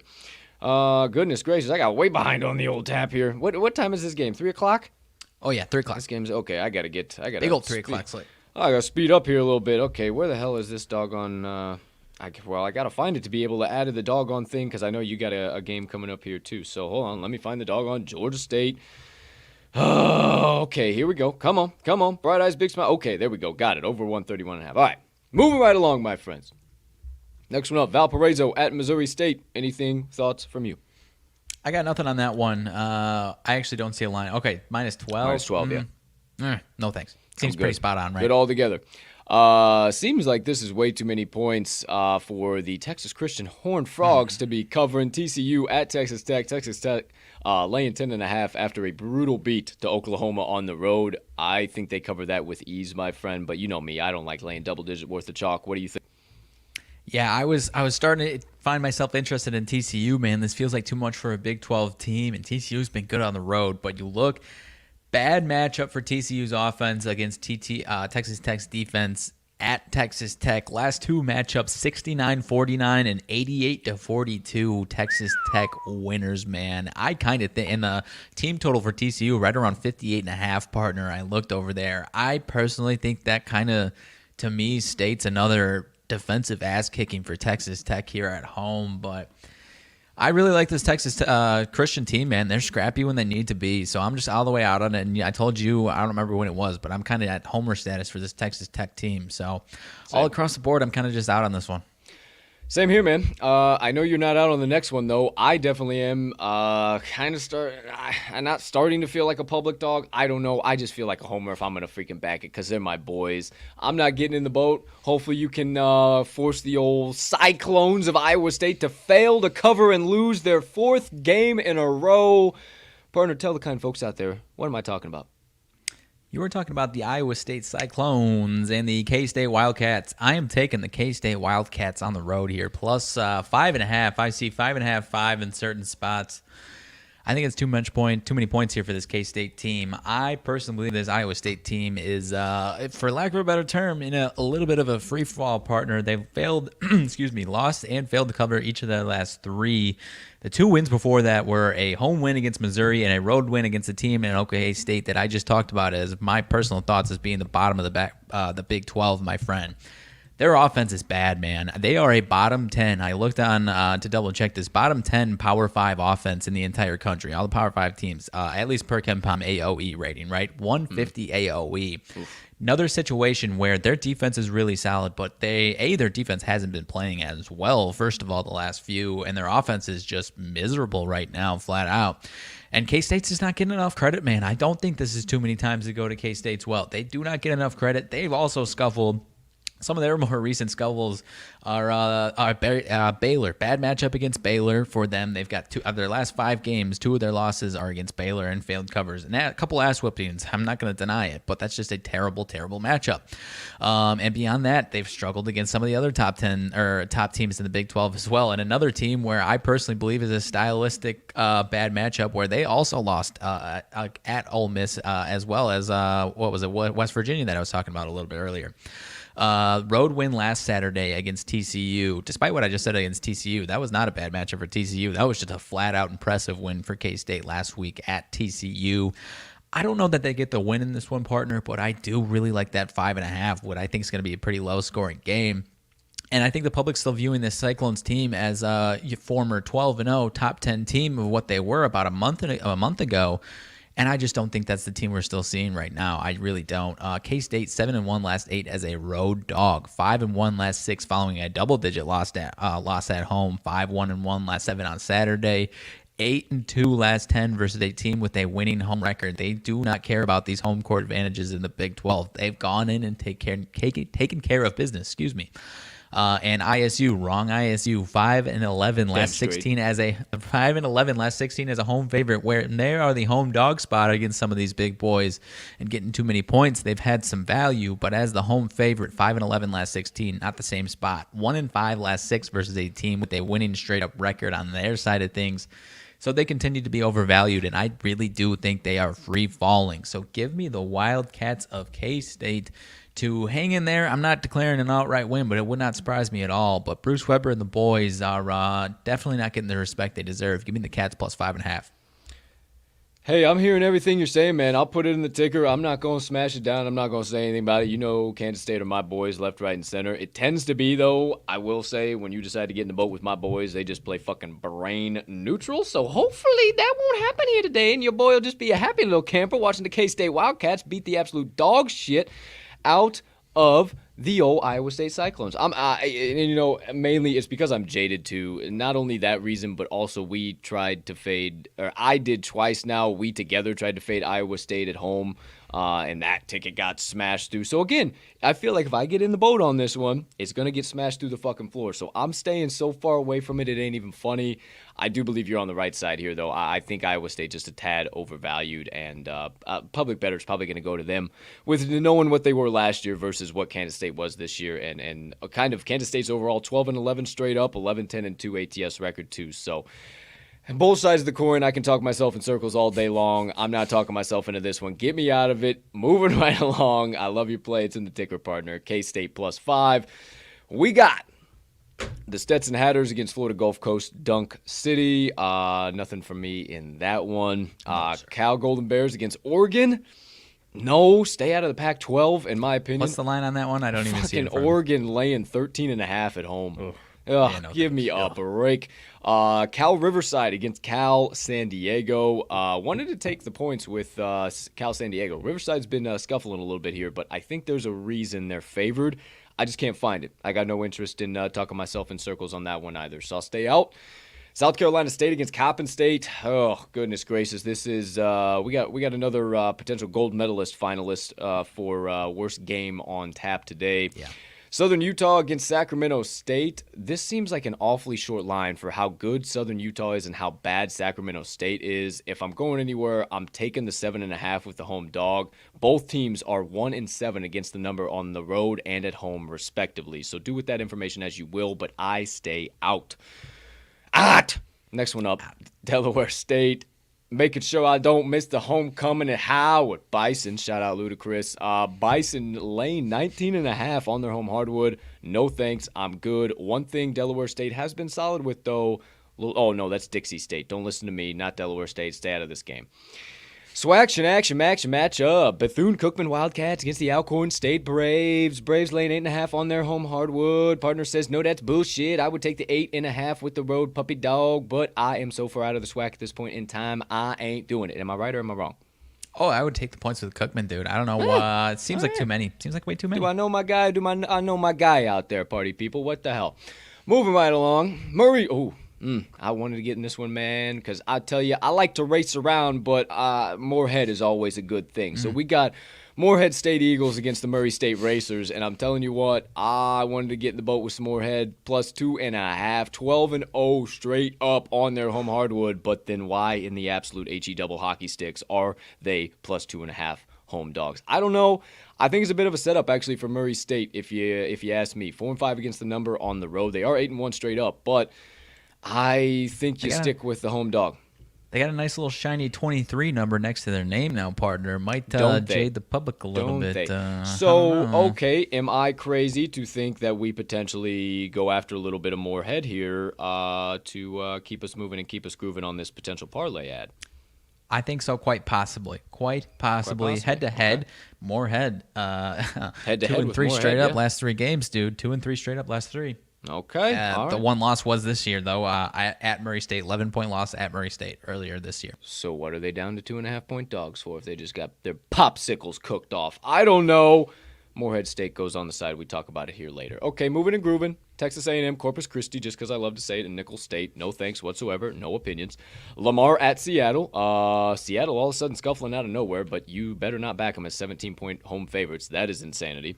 McNeese State Cowboys against Northwestern State. Nah, no thanks. I'm good. New Mexico State, the Aggies against the Utah Valley Wolverines. We just cashed a ticket against the Utah Valley Wolverines with Grand Canyon, the Lopes, on Wednesday or Thursday, I think it was. With that in mind, I was thinking about going to the New Mexico State Aggies. I like them a lot. 7-1 straight up, 5-3 against the number on the road. Classic case of later, don't play it for me, but I'm going to stay out of this whack one. I'm good. Yeah, I agree with you. Later, don't play it, but Sure. stay away. Okay, moving on up to Western Kentucky and UTSA. No, thank you. I am so far out on that one. It's not even funny. Georgia Tech at Virginia. Partner, you got a hinkling to get back in the boat with Georgia Tech at all? After this is literally the same point spread. I'm trying to back them at this exact number. I'll watch them just something stupid. This drops down to 9. They push another one out again today. I'll lose my. I don't even want to look at that. Give me away. Disgusting. Away. Keep moving. Mount St. Mary's against St. Francis, PA. This is the red flash. No interest in this one. If I'm going anywhere, I'm laying it or don't play it with Mount St. Mary's. Longwood at North Carolina A&T. The Lancers have not lost a game since beginning of December. I tweeted about it. Been a while since they haven't covered a game either. They are absolute wagon and a half right now. The Aggies, though, over there, NC A&T, they'll smack you in the mouth every once in a while, though. So be careful if you get involved in this game. I'm going to stay out because I have cashed a lot of tickets with Longwood. So if I'm going anywhere, lay that wood, -4 with the old Lancers. Moving on along. UNC Asheville against the South Carolina Upstate Spartans. Pick 'em. Gun to my head, I take South Carolina Upstate. UNC Asheville is just not good on the road, and I have no interest in trying to put my bankroll on them on the road. Fuck, they're not even good at home anymore. I've got smashed the last 3 times I've tried to back them, so that would out. probably be a weekday dice roll candidate. I'm out. Yep, big time. Definite candidate today of one of the shittier games on tap, so there you go. There you have that. The Presbyterian Blue Hose. No, not Smurfs. Just not slutty Smurfs. Blue Hose. OOSE, my friends. Blue Hose. We were all wondering. Yes, absolutely. Going up against the Winthrop Eagles, my friends. Nothing in this matchup for me. Blue Hose solid at home, but Winthrop not good on the road. That being they're on the road here today, and then Winthrop just too struggle bus and a half. I got no interest. Marquette. 3.5-point road favorite against Butler. Stop. I don't even want to talk. I don't know, Mags. I don't know why in the world. Dude. I don't know why in the world I can't get in the boat with Marquette -3.5, but it feels like a setup with the Golden Eagles as a favorite. It just does. You know what?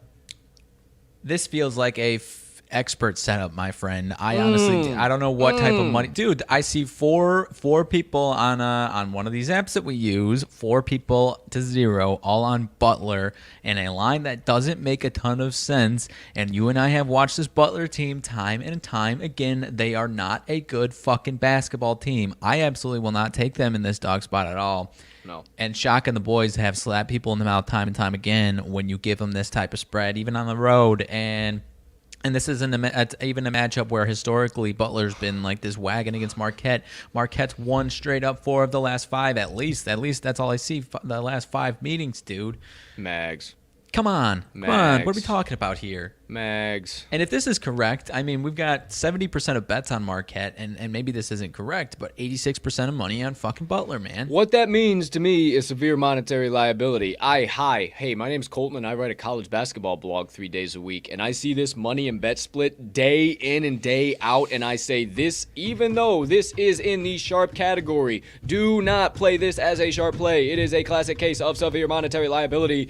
And that's exactly what the fuck I think this is here, dude. Man. I think we lay the 3.5. I think we do. I really do, man. I'm not afraid of it. This Butler team isn't good, I'm not this is typically one of my least favorite home court environments to fade in any given season. But the fans just ain't energized like they typically are, man. Especially on Saturdays, dude. It's like the fucking the students are just like they sleep in through these games. It's insane. They're not a good team. They're not good. No. And even this being at 332, I don't think it is going to be. I'm taking a swing, man. I want it. I think we add it to the parlay. I want it. Definitely think. All right, I got. Hey, it's down. Okay, we'll come back to it. It's down. We're laying it on the table. Yeah, okay. Because also, Bulldogs 1-6 against the number, last 7 as a home dog. 1-5 ATS, last 6 home games overall. 1-8 ATS, last 9 following an ATS win. Can you say LET? DOWN. Golden Eagles 6-1 ATS last 7 road games, 9-1 ATS last 10 overall, 6-1 ATS last 7 road games as a team with a winning straight up home record. Love it. Absolutely love it.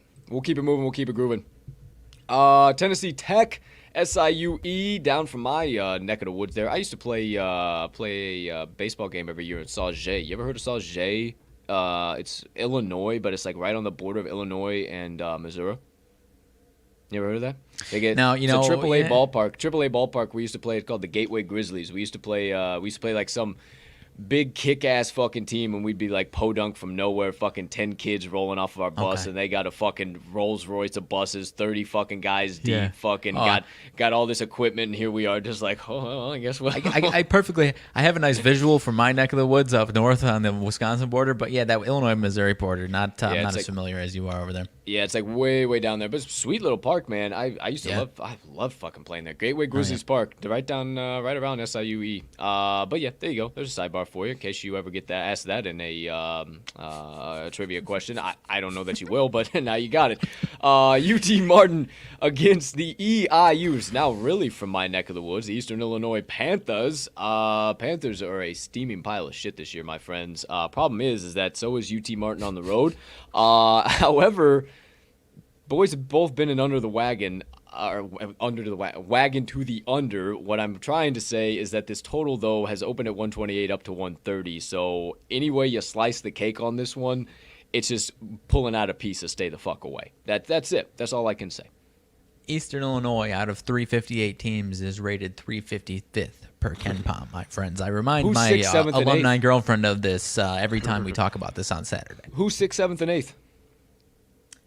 8th? My boys, Mississippi Valley State, not last place anymore, baby. Delta Devs, 356. Delaware State, and then Ooey Pooey is dead last. Pretty classic. Ooey Pooey is... I think they should just shut the program down. They ain't been worth a hot damn since we were in college, dog. Shut the program down. That's how I felt about the old Delta Devils last year, and they're starting to... they ain't doing shit. They ain't doing shit. They ain't worth a hot damn. Okay, keep it moving, keep it going. Speaking of the swag, Grambling State against Texas Southern. If you were going anywhere, you'd probably lay the 8.5 with the Texas Southern Tigers, but they smacked you in the mouth one too many times. I stay away from this one with you. Bellarmine against North Alabama. Excuse me. I'd lay the 3.5 with Bellarmine, but I think it's too many on the road. Toledo at Northern Illinois. No thanks. I'm good on that MAC game. This ain't a day of the week. Eastern Kentucky, Lipscomb. Eastern Kentucky were our boys last year, but man, in spots like this, they really have been scuffling, especially on the road. I say stay away from this one altogether if you're trying to target some value.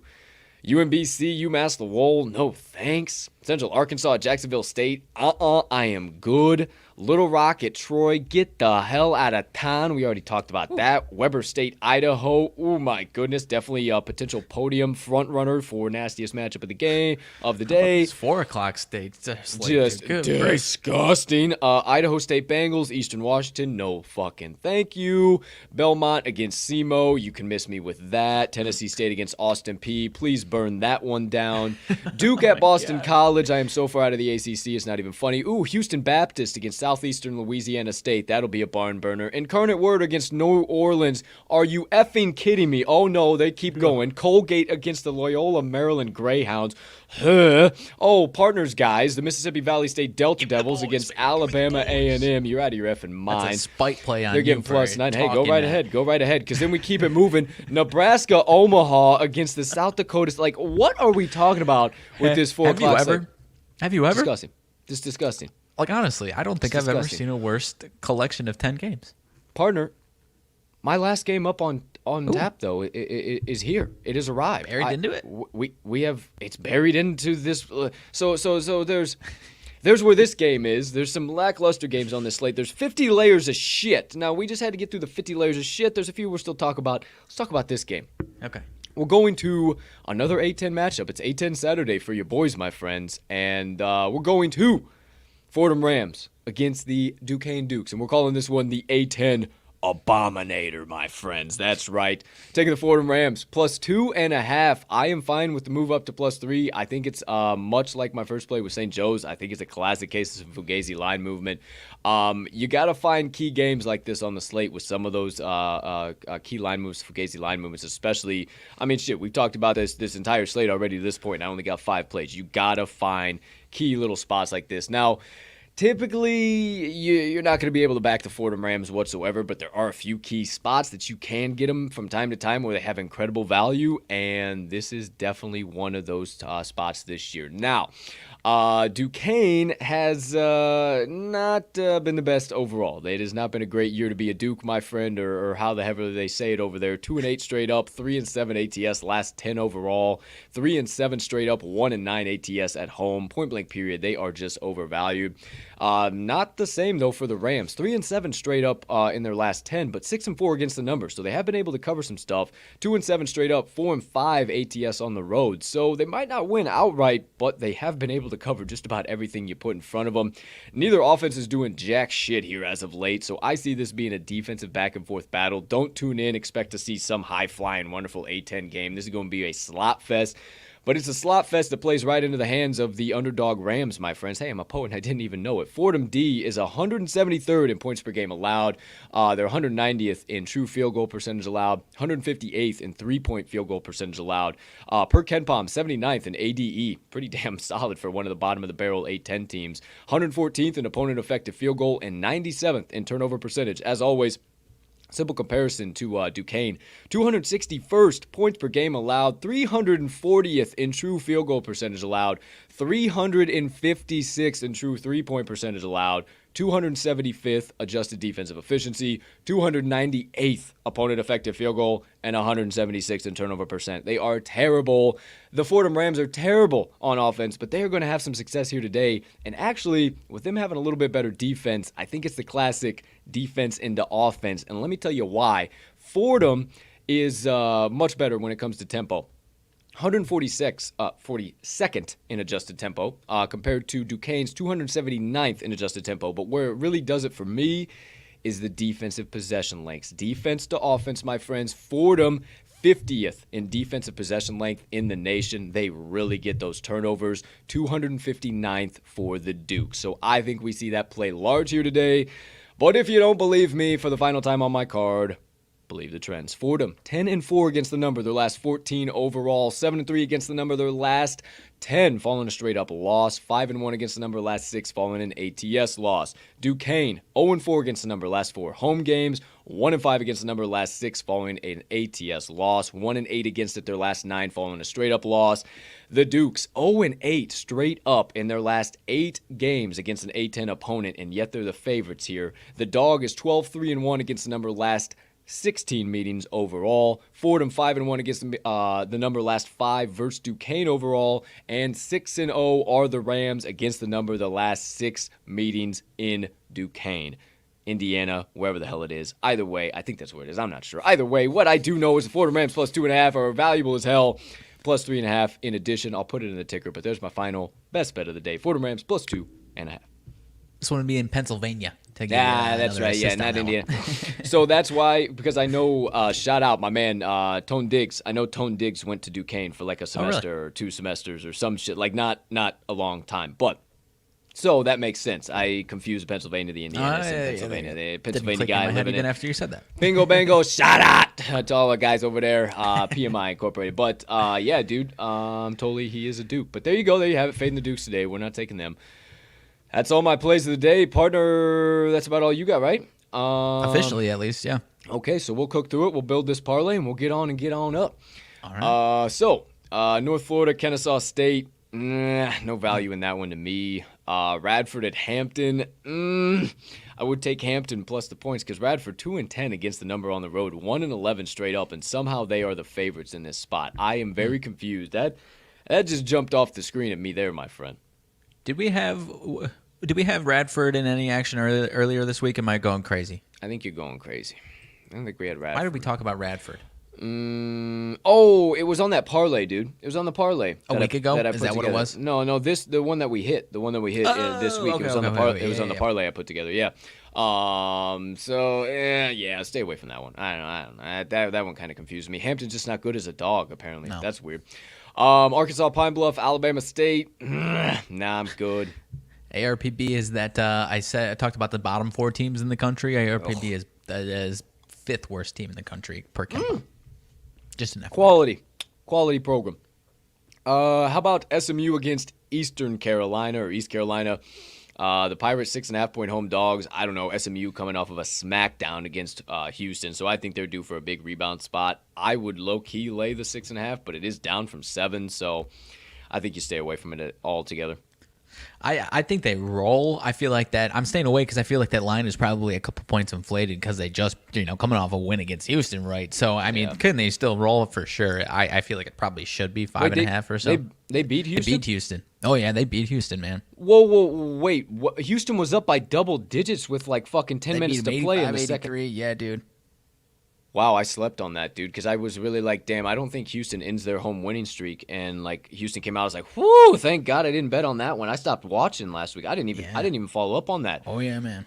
Wow. So you know what I'm saying? I think they still roll, but it's probably inflated. Forget everything I just said, because everything I just said was predicated on the fact that they just lost to Houston this past weekend. I did not realize they pulled the rabbit out of their hat. 85-83. Holy shit. Okay. Moving right along. Arizona Wildcats against the Washington Huskies. No thank you. I am out of the Pac-12. Not touching them with a 50-foot pole. Maryland Eastern Shore against Norfolk State. The MEAC has not been worth a hot damn to me. I remain out.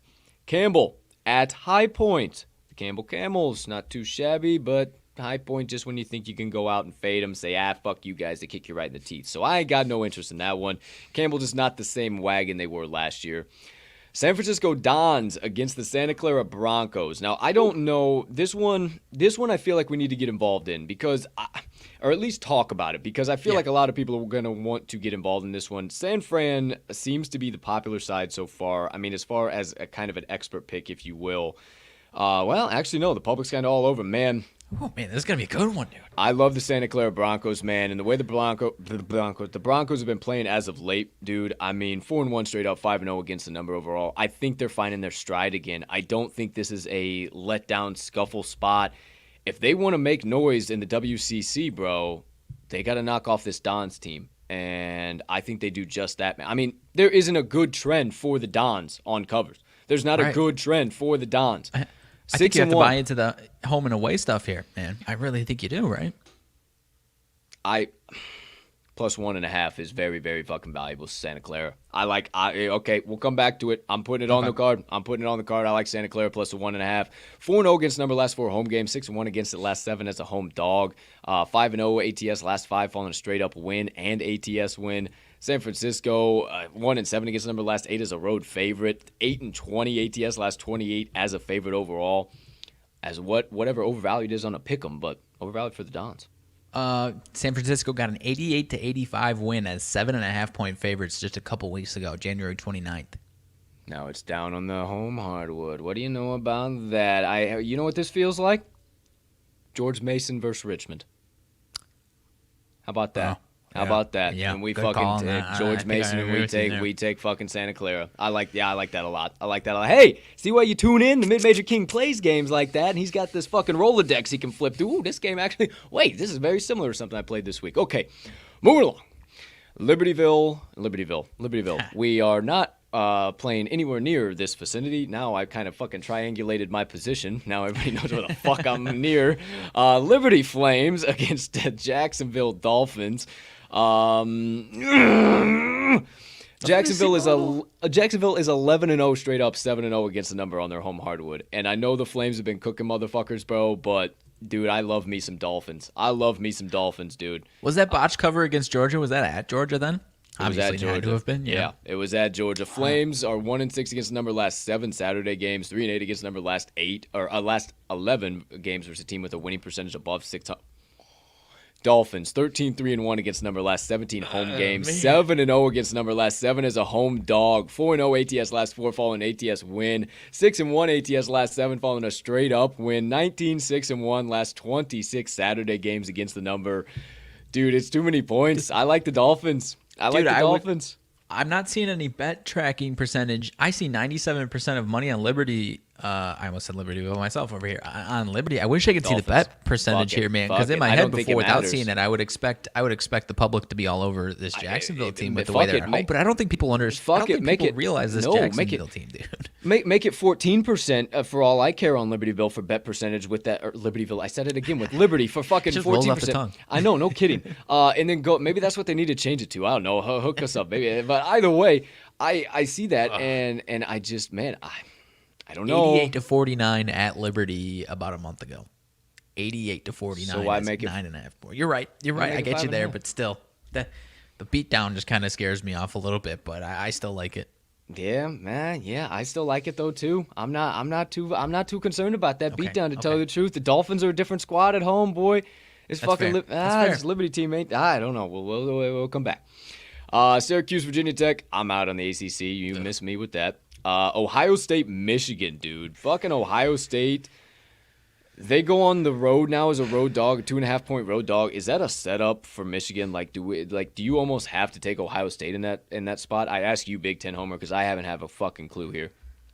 I've been pretty firm in stance. I've been pretty firm in my stance if I don't touch these Michigan games, man, because it looks like they're back, right? It looks like they're back. Their defense is playing really well. The only loss that they have in the last 4 is a 6-point loss in cover at Purdue, which they just avenged this week and kicked Purdue's ass, man. But This is exactly the time where you think Michigan is all the way back, and then they lose by fucking 20 against a good Ohio State team, man. And I just don't have the confidence. I have to stick to my stance of just staying out of these Michigan games. The one spot that I was interested in was the total of 141, even though, and I still am going to stay out of it because this Michigan defense has been playing better. But in the same vein of what I just said about backing them on the spread, just when you think they're back in any type of capacity, they kick in the teeth. I love the Buckeyes. Okay. And I think we should have the Owns, bro. I think we should have the Owns. 8-3 against the number last 11 as a road dog. 9-4 against the number last 13 as an underdog overall. 6-2 ATS last 8 games following an ATS loss. Michigan's not kicking you in the teeth here today, dude. They're just simply not doing it. There's a reason why Ohio State's getting put as a 2.5 dog on the road. I'm telling you, fucking Ohio State's. Plus, they're also the sharp side. 23% of bets, 54% of money. I mean, I'm not telling you wrong on any of that. I just have to stick to my stance of just staying far away from these Michigan games, man. For sure. Moving on up, LaSalle at Richmond. Nothing in that one for me. Vanderbilt, Tennessee. No thanks on that one either. Hofstra, Delaware. I would say take Hofstra minus the 1, but there's a reason that game's a pick'em, and I don't know why. I can't really tell you. Southern at Prairie View A&M. Partner, anything you got an idea in there? Should be Southern, but who knows? Those are the spots that I've tried to back those big, or not big favorites, but the higher ranking SWAC teams as a short favorite, and it does not work this year. So I am out on that one. Okay, Florida A&M at Jackson State. I'm good on that one too. Another swag matchup I don't really care to get involved with. Can't play it, but I would lay it 9.5 with the Providence Friars at home against the DePaul Blue Demons. Shout out our guy, longtime fan, no-time caller, Brent Hofert. Shout out, my man. Appreciate the hell out of you. Notre Dame Fighting Irish against the Clemson Tigers. ACC matchup. No thanks. I'm good. I'm not wasting breath on it. Anything from you, partner? I was hoping to waste some breath, but I am more than willing to keep it moving. Gun to my head, I was interested in Clemson. Yep, Clemson kicked me square in the Coyones this week, so I am not even interested in even tickling that. No thanks. Fair enough. Central Michigan at Western Michigan. Central Michigan all of a sudden waking up out of nowhere. You got the Yones to back them against a shitty WMU team. No. Okay. This one's disgusting. No. Absolutely disgusting. Charleston against UNC Wilmington. Coin flip and a half. I think UNC Wilmington takes care of it. 9-1 straight up. 7-1 ATS at home. But a little bit, pretty much a true coin flip in that game, if I do say so myself, to tell you the truth. Any thought on that one? No? No, no thanks. Okay. WCU against Wofford. Wofford simply has just not been those guys, my friend. At 14.5, like Western Carolina's been able to cover this a few times. I'm not all the way sold on getting back in the boat with them, no. Canisius against Marist Red Foxes, the Golden Griffins of Canisius. Nope, good. Good on that one. No need to get involved. Arkansas State, South Alabama. South Alabama 6-point home favorites. They are 6-2 ATS at home. Yeah, that's a coin flip. That's too much of a coin flip for me. I'm not too sure. UIC can't bet on it against Purdue Fort Wayne. No sir, we will stay out. Hartford against NJIT. No, thank you. Vermont against Albany. Vermont basketball. Shout out Jake Marsh. Vermont basketball, very cool. No thanks on that one, though. Drake at Bradley, Buck Fradley. Back Drake if you can, but another nasty matchup. I'm good on that one. Evansville Purple Aces against the SIU Salukis. I don't know why the Salukis are 12-point home favorites. They haven't been that good, but the Purple Aces aren't that good this year either. So I say stay away from that game. Air Force Falcons against San Diego State Aztecs. Aztecs 18-point home favorite. Total at 115.5. I think this is just get yourself out of this as fast as you can. Yeah. We got Kansas City, Missouri, the Kangaroos, the old Roos against Oral Roberts. Are they Golden Eagles? Eagles? Either way, Oral Roberts laying 8.5 on their home hardwood.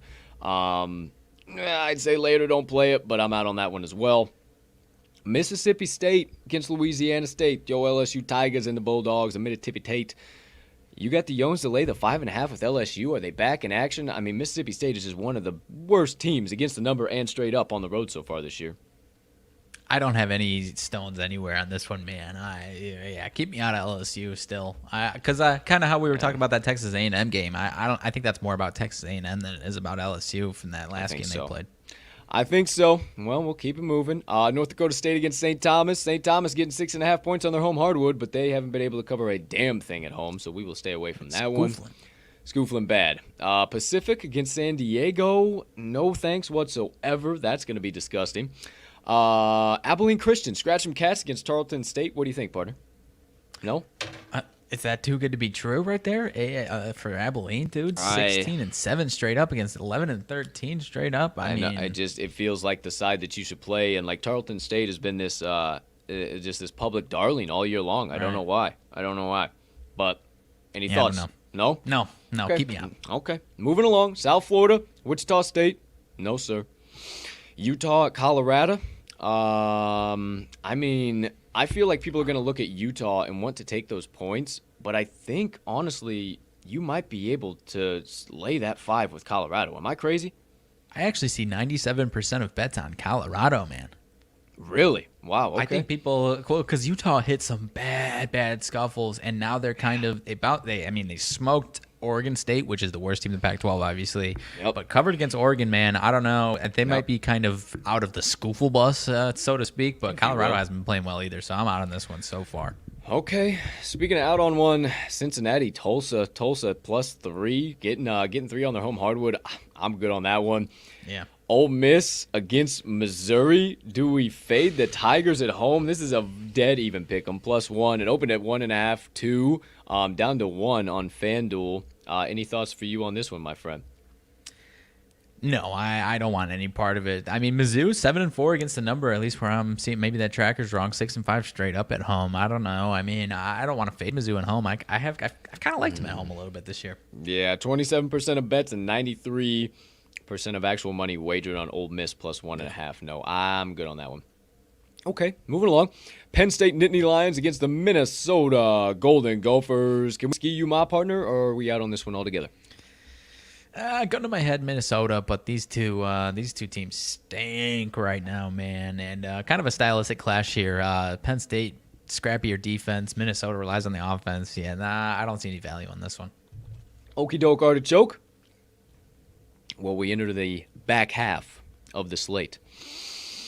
Wyoming at San Jose State. I don't think there's any value in that game whatsoever. Portland State against Montana. Later, don't play it with Montana, but they've just been a little inconsistent in this spot from time to time once you give them a big spread to try and take care of. Grand Canyon against Dixie State. Here's the Dixie State I was talking about. Wagon to the over, my friends. Dixie State is one of those teams that's a wagon to the over. And if I'm not mistaken, so are the Lopes. 142.5 is this number. Partner, we both got burned on one. I got burned on 142.5 last night. I'm not mistaken. You might have got burned on 142 sometime this week. The 142s and the 147s have been steaming over. Those, for some reason, have been like, oh, this should be an under, and they've been steaming over. Over 7-2-1 in the Lopes' last 10 is a favorite. 5-2 their last 7 following a straight-up win. Over is 8-3 in the Trailblazers' last 11 following a straight-up loss as well. Any thought on potentially adding that over to the old parlay here? Dixie State has just been a wagon to the over this year so far. Quite possibly. Dixie, I mean, I'm more interested in, without seeing it, I feel like, gun to my head, I think Grand Canyon definitely is going to score points. Their offense has been solid, and Dixie State's defense has not. I guess my concern would be Dixie State's offense in this one would be, without looking too far into it, you know what I mean? 100%. Grand Canyon as a 7.5, pretty much cancels itself out. These two teams at 2-3 to the under when if they're 7.5 to 9.5, either favorite or dog. Not the most valuable one out there, I guess. I suppose as far as historical trends, you can't really even look at that too much. Well, 142. They did have one set at 142 and it went over 77 to 74, and then they had one set at 143 and it went under 81 to 46. So Dixie State gave them the working in the first matchup, and then Grand Canyon beat the popsicles off of them. Does Dixie State come back again? This is a nice little over. See, that's kind of what I'm saying. I think so. I like the over. Gun to my head, I do like the over. That 81-46 type shit is kind of what I was saying. Is kind of what I'm kind of fearing, honestly. Yeah, I think they come back and they have kind of a similar to like how the original matchup was. Honestly, I mean, I think so. I think they're looking Dixie for a State bounce scoring. back. I think yeah, so. Dixie State scoring. They just put up some against New Mexico State. I mean, I'm not overly opposed to it. Well, we can keep it in there. We'll see what's up. Keep it in there. I like it. All right. Over 142.5. Okay. Moving right along. Here we go. Let's see. University of Texas Rio Grande Valley Vaqueros against the California Baptist Lancers. No interest in anything there. You know, I just love to say the URTGV Vaqueros. Brigham Young at Pepperdine. No interest in that one for me. Partner, I had to talk myself out of this next one, left, right, and center. Uh-oh. Portland Pilots getting a 1.5 on their home hardwood. I think that's the side you should take. Loyola Marymount has been really scuffling lately. They just haven't been that same team they were last year and how they were to start the season. But I don't know. Am I crazy to try and get back in the boat with the old Pilots? I don't think so, man, because it's tough to value, because are they being valued like this because they're 2-3 straight up or the last 5, and it's like, okay, those 3 losses are San Francisco, St. Mary's, and fucking Gonzaga. They just beat San Francisco at San Francisco this week, man. I'm interested in the Pilots. I'll be honest. I am interested in the Pilots there. Okay, we'll stick it on there. I think it's some Fugazi line movement. It opened up around 1, and now it's up to 2. Moving in the wrong direction for them, but it's also kind of saying per action. They're projected as a -1/2 favorite, so that's a B minus ranking. I mean, that's not what I'm on there. We'll talk about it. Okay. St. Mary's, Gonzaga. Yeah, Gonzaga is a mid-major team, my friends, period. Point blank about it. They are not a major conference team, but I have no interest in getting involved in that game. Northridge, CSU Northridge against Bakersfield. No good on that one. The Gauchos, Santa Barbara, Cal Poly. No thanks. Arizona State, Washington State. Just too many doggone points. Arizona State hasn't been able to cover shit. UCLA against USC, partner. UCLA only a 2-point road favorite. Very, very, very puzzling to me. I mean, are we talking more consistent than a few good men on a rainy Sunday, or are we going to finally see old UCLA scuffle a little bit here? This is a good question, man. This is, I mean, on paper, tight. This is the game of the day, right? I mean, last 4, USC has won each of the last 4 meetings outright, man. That USC's defense has been problematic for this UCLA team, and I don't know if that's what we see here again tonight or not. Yeah, USC's kind of back on track for the most part here. Their only scuffle the last 4 is Arizona at Arizona. They only covered 1 out of their last 5, though. Okay, so I guess I'm looking straight up. That's fair. Back in action, and yeah, then I guess that's fair. UCLA is 1 and covered 3 out of their last 5.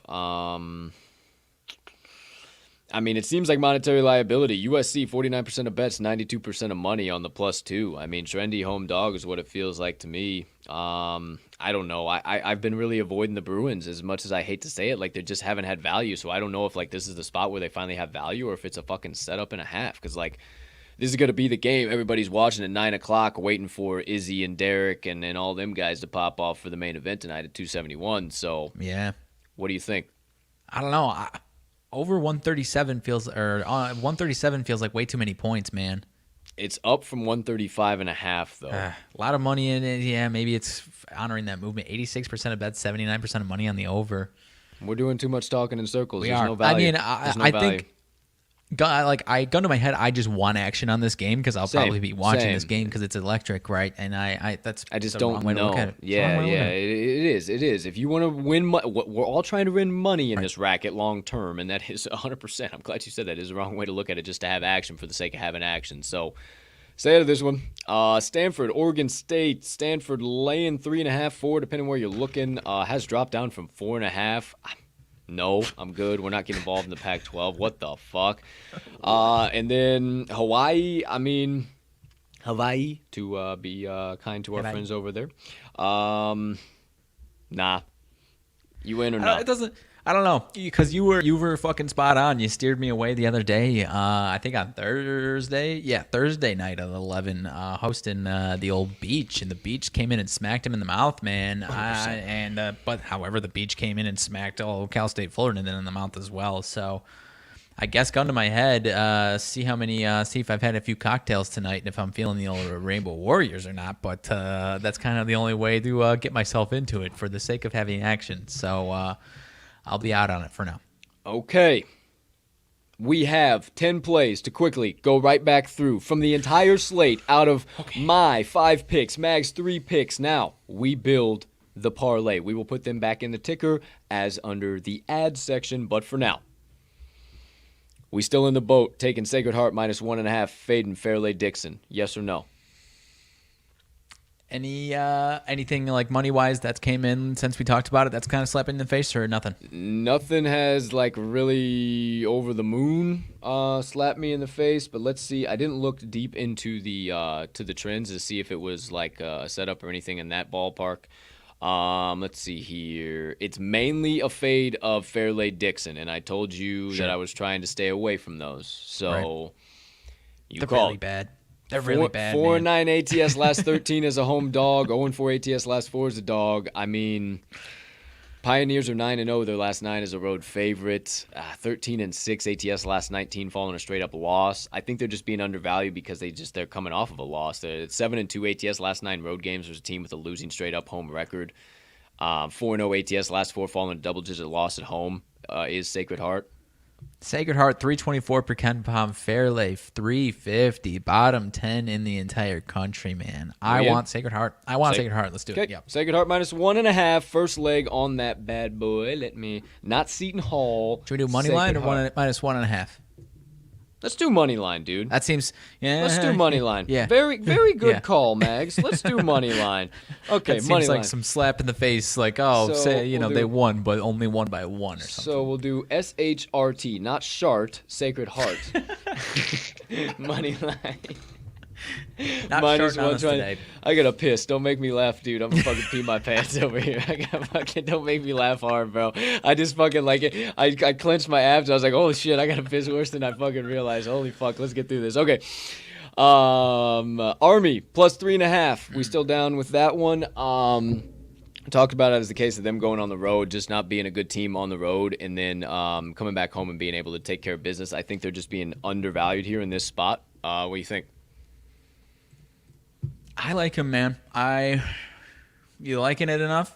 Oh, yeah. I absolutely love it. I mean, 4-1 ATS last 5 as a dog, 7-3 ATS last 10 home games, 5-0 ATS last 5 games for a team with a winning straight-up record of the Knights, 1-4 ATS last 5 following a straight-up win for Navy, 7-3 against the numbers last 10 meetings is the underdog.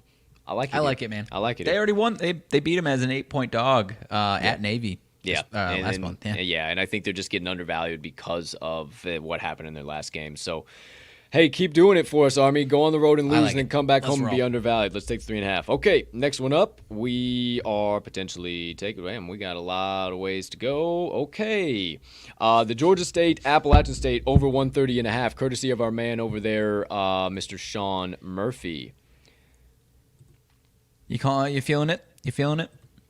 That's more your neck of the woods. Let's see here.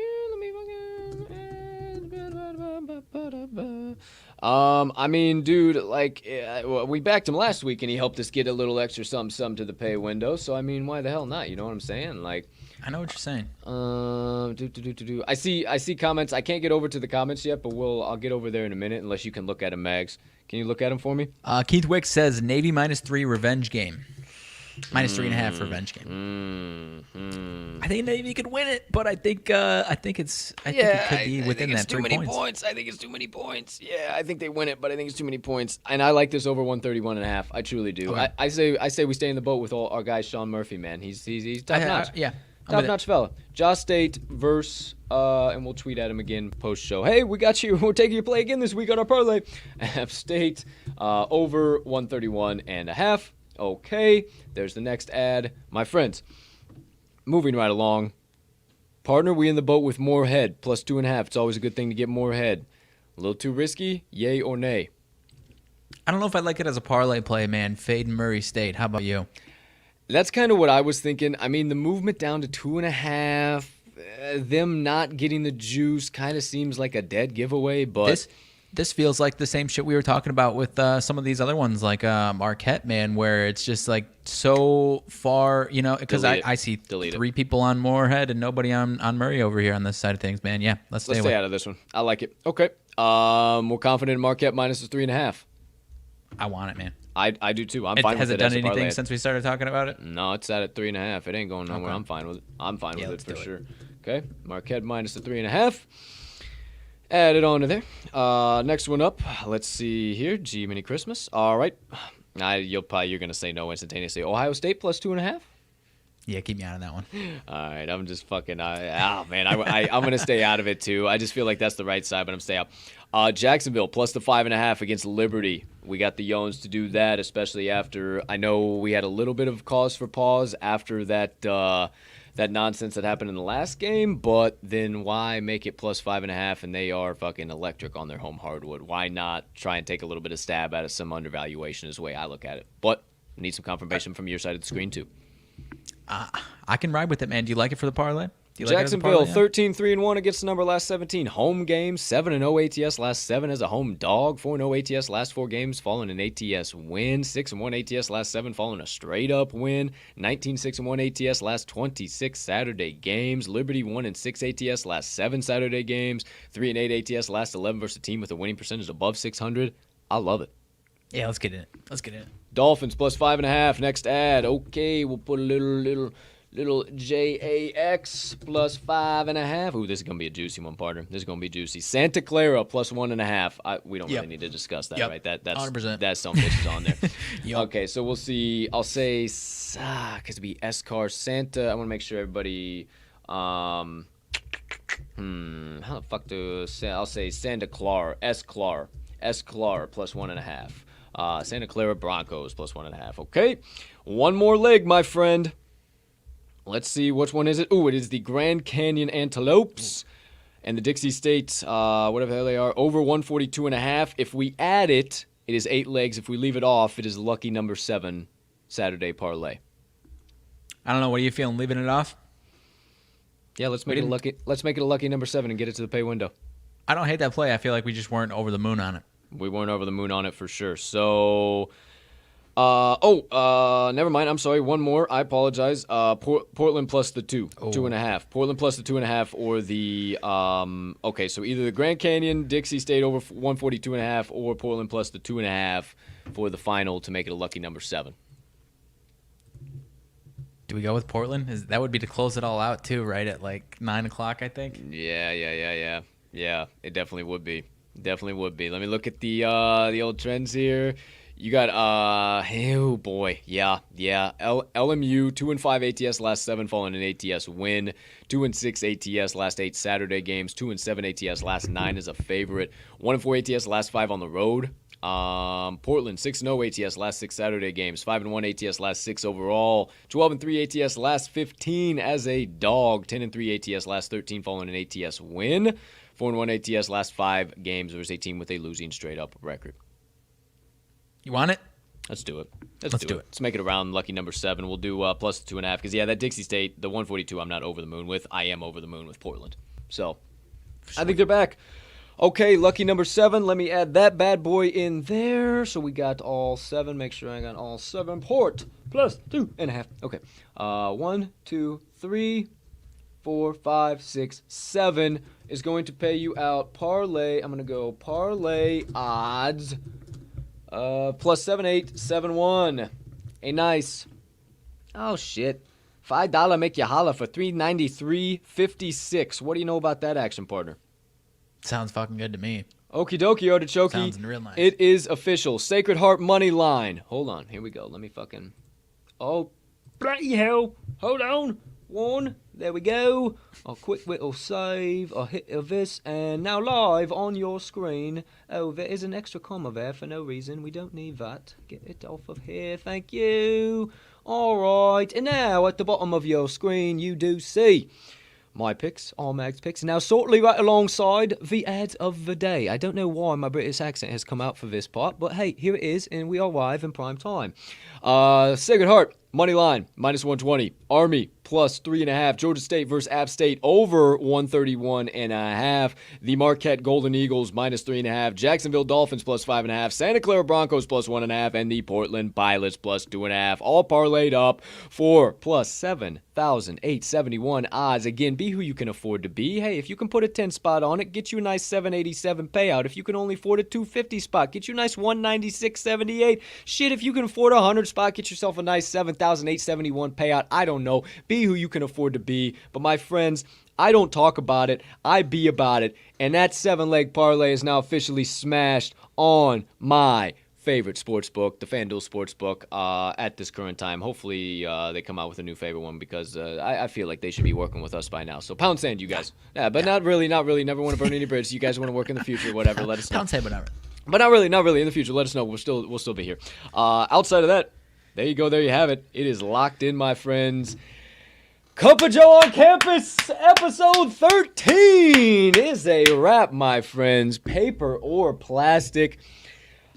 I gotta drain the main vein something fierce like a Kentucky racehorse, my friend. I mean, we have got to go. Now, I got an extra second or two. A couple things I wanted to mention. Get out of here about 10:30. A couple things I wanted to mention. Number one, be kind to somebody today. Take an opportunity to spread some love, share some peace, share some positivity. It is amazing how much it blows somebody's mind when you can put some positivity into a situation. I just love it. I love it any chance I get to do that and watch people's heads spin off their damn body. I mean, I'm telling you, if you got to run to Target, you got to run to Walmart, you got to do this, you got to do that, and you see everybody just fucking in the fucking Rolodex of their minds, man. Be above that. Live up here. Live outside of your mind. Live as the human breathing being that you are, and take other people not for granted, but for as the human breathing beings that they are. So instead of rushing past the clerk or the checkout or whoever the hell it might be, take a moment to talk to them. Take a moment to just tell them to have a spectacular day unless they have other plans. I say it all the time. It's not patented. I say it because I hope you guys start to utilize it, and hopefully maybe one day not to get recognition because of it, but my saying is floating around all the way and it's spreading positive vibes all over the fucking world. That's what I would love ultimately, but at the end of the day, just spread some positivity today, my friends. What you got over there, partner? No, 100%. I'm only laughing because of that saying. I love that saying, dude, and it just, whenever we have an interview with people and you say it and they just like, it clicks in their head like, huh? All right, yeah. I guess I don't have any other plans. I guess, like, of course, yeah. I guess, why wouldn't I? I guess I don't. Why would I have other plans than that? Exactly, and then you think about it and you just realize how stupid it is to waste any part of your day just shitty, mad, pissed off, and in negativity. It really does. And shout out the legendary Dick Decker. You guys won't know who that is, but very special man in my heart. Very special man that helped me come up with that saying when I was a young man, and I've stuck with it ever since. Very special person to me, and somebody who's actually allowed me to chase this dream and passion. So, Dick, I know you're probably not watching, but I'm sure you got a way or another to find out through some people who do watch this. So I appreciate the hell out of you, my friend. Old Dick Decker, Colton there, talk like this. How's it going? Fucking old Dick, man. I absolutely love him. But there you go. There you have it, my friends. UFC 271 on tap tonight. Prelims kick off 5:15 p.m. Central Standard Time. You may be questioning to yourself, why in the fuck is William Knight kicking off a UFC 271 card against Maxim Grishin? Well, I'll ruin it for you, but you go in and read my blog. You'll find out a little bit more. Set a new record, did William Knight. Came in the biggest missed weight cut in UFC history, 12 pounds overweight, 218 at the over the 216 or 206 limit. So yeah, biggest weight miss in history, 12 pounds overweight for William Knight. I still like him. Go ahead. So explain to me and other people who don't are tapped. Like, exactly what does that mean for whether it's for this fight, his payouts? Are there any repercussions? Like, explain that to the average person that's likes the UFC but doesn't fully understand that shit. So he forfeits now 25% of his pay. I think it varies per fighter, it varies per contract, it varies per situation. Sure. But yes, he does vary, and that goes to Grisham. Now, depending on like who his opponent is, like what the storyline is behind this, like I don't know. I tried to read into it a lot last night, but I don't want to cause for speculation. Like, sure, because I told you earlier. I mean, earlier on in the week, I said, man, I looked at William Knight. I said, damn, dude, him as a dog is just incredibly valuable. Well, I wrote about it. It's somebody behind the counter knew this weight cut was a struggle for him, and said it accurately. So I'm still in the boat with him. I'll give that away. That is one of my bets of the day. I'm only doing a half unit on it. I still think he gets the job done just because Grisham is, I don't think he's at a spot where he can go and make a deep UFC run right now. But yeah, as far as purse-wise, as far as getting looked at like a total stooge by the rest of the division.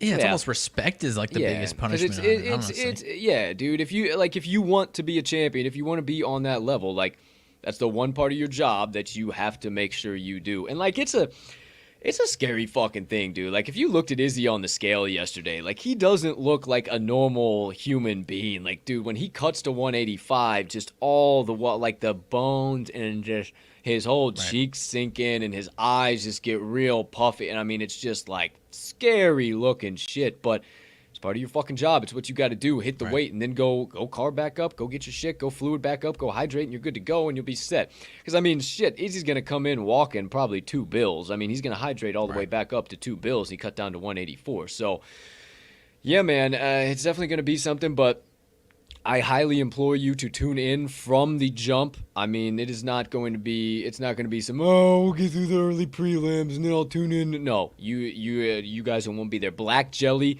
Blood Diamond, Mike Mathatha. Actually, his name is officially Mike Mathatha, but you better refer to him as Black Diamond.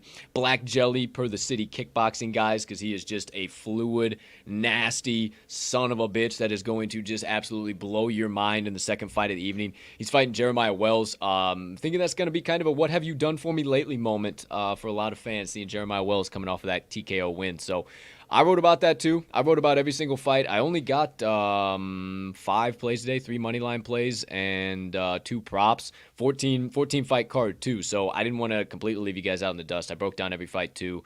Wrote about everyone like I usually do. So check it out. It's posted pinned to my profile. I'll retweet it from the TTL page, all that good shit too. But outside of that, partner, anything else I'm missing? Anything else I'm leaving out before we go on and get up out of here?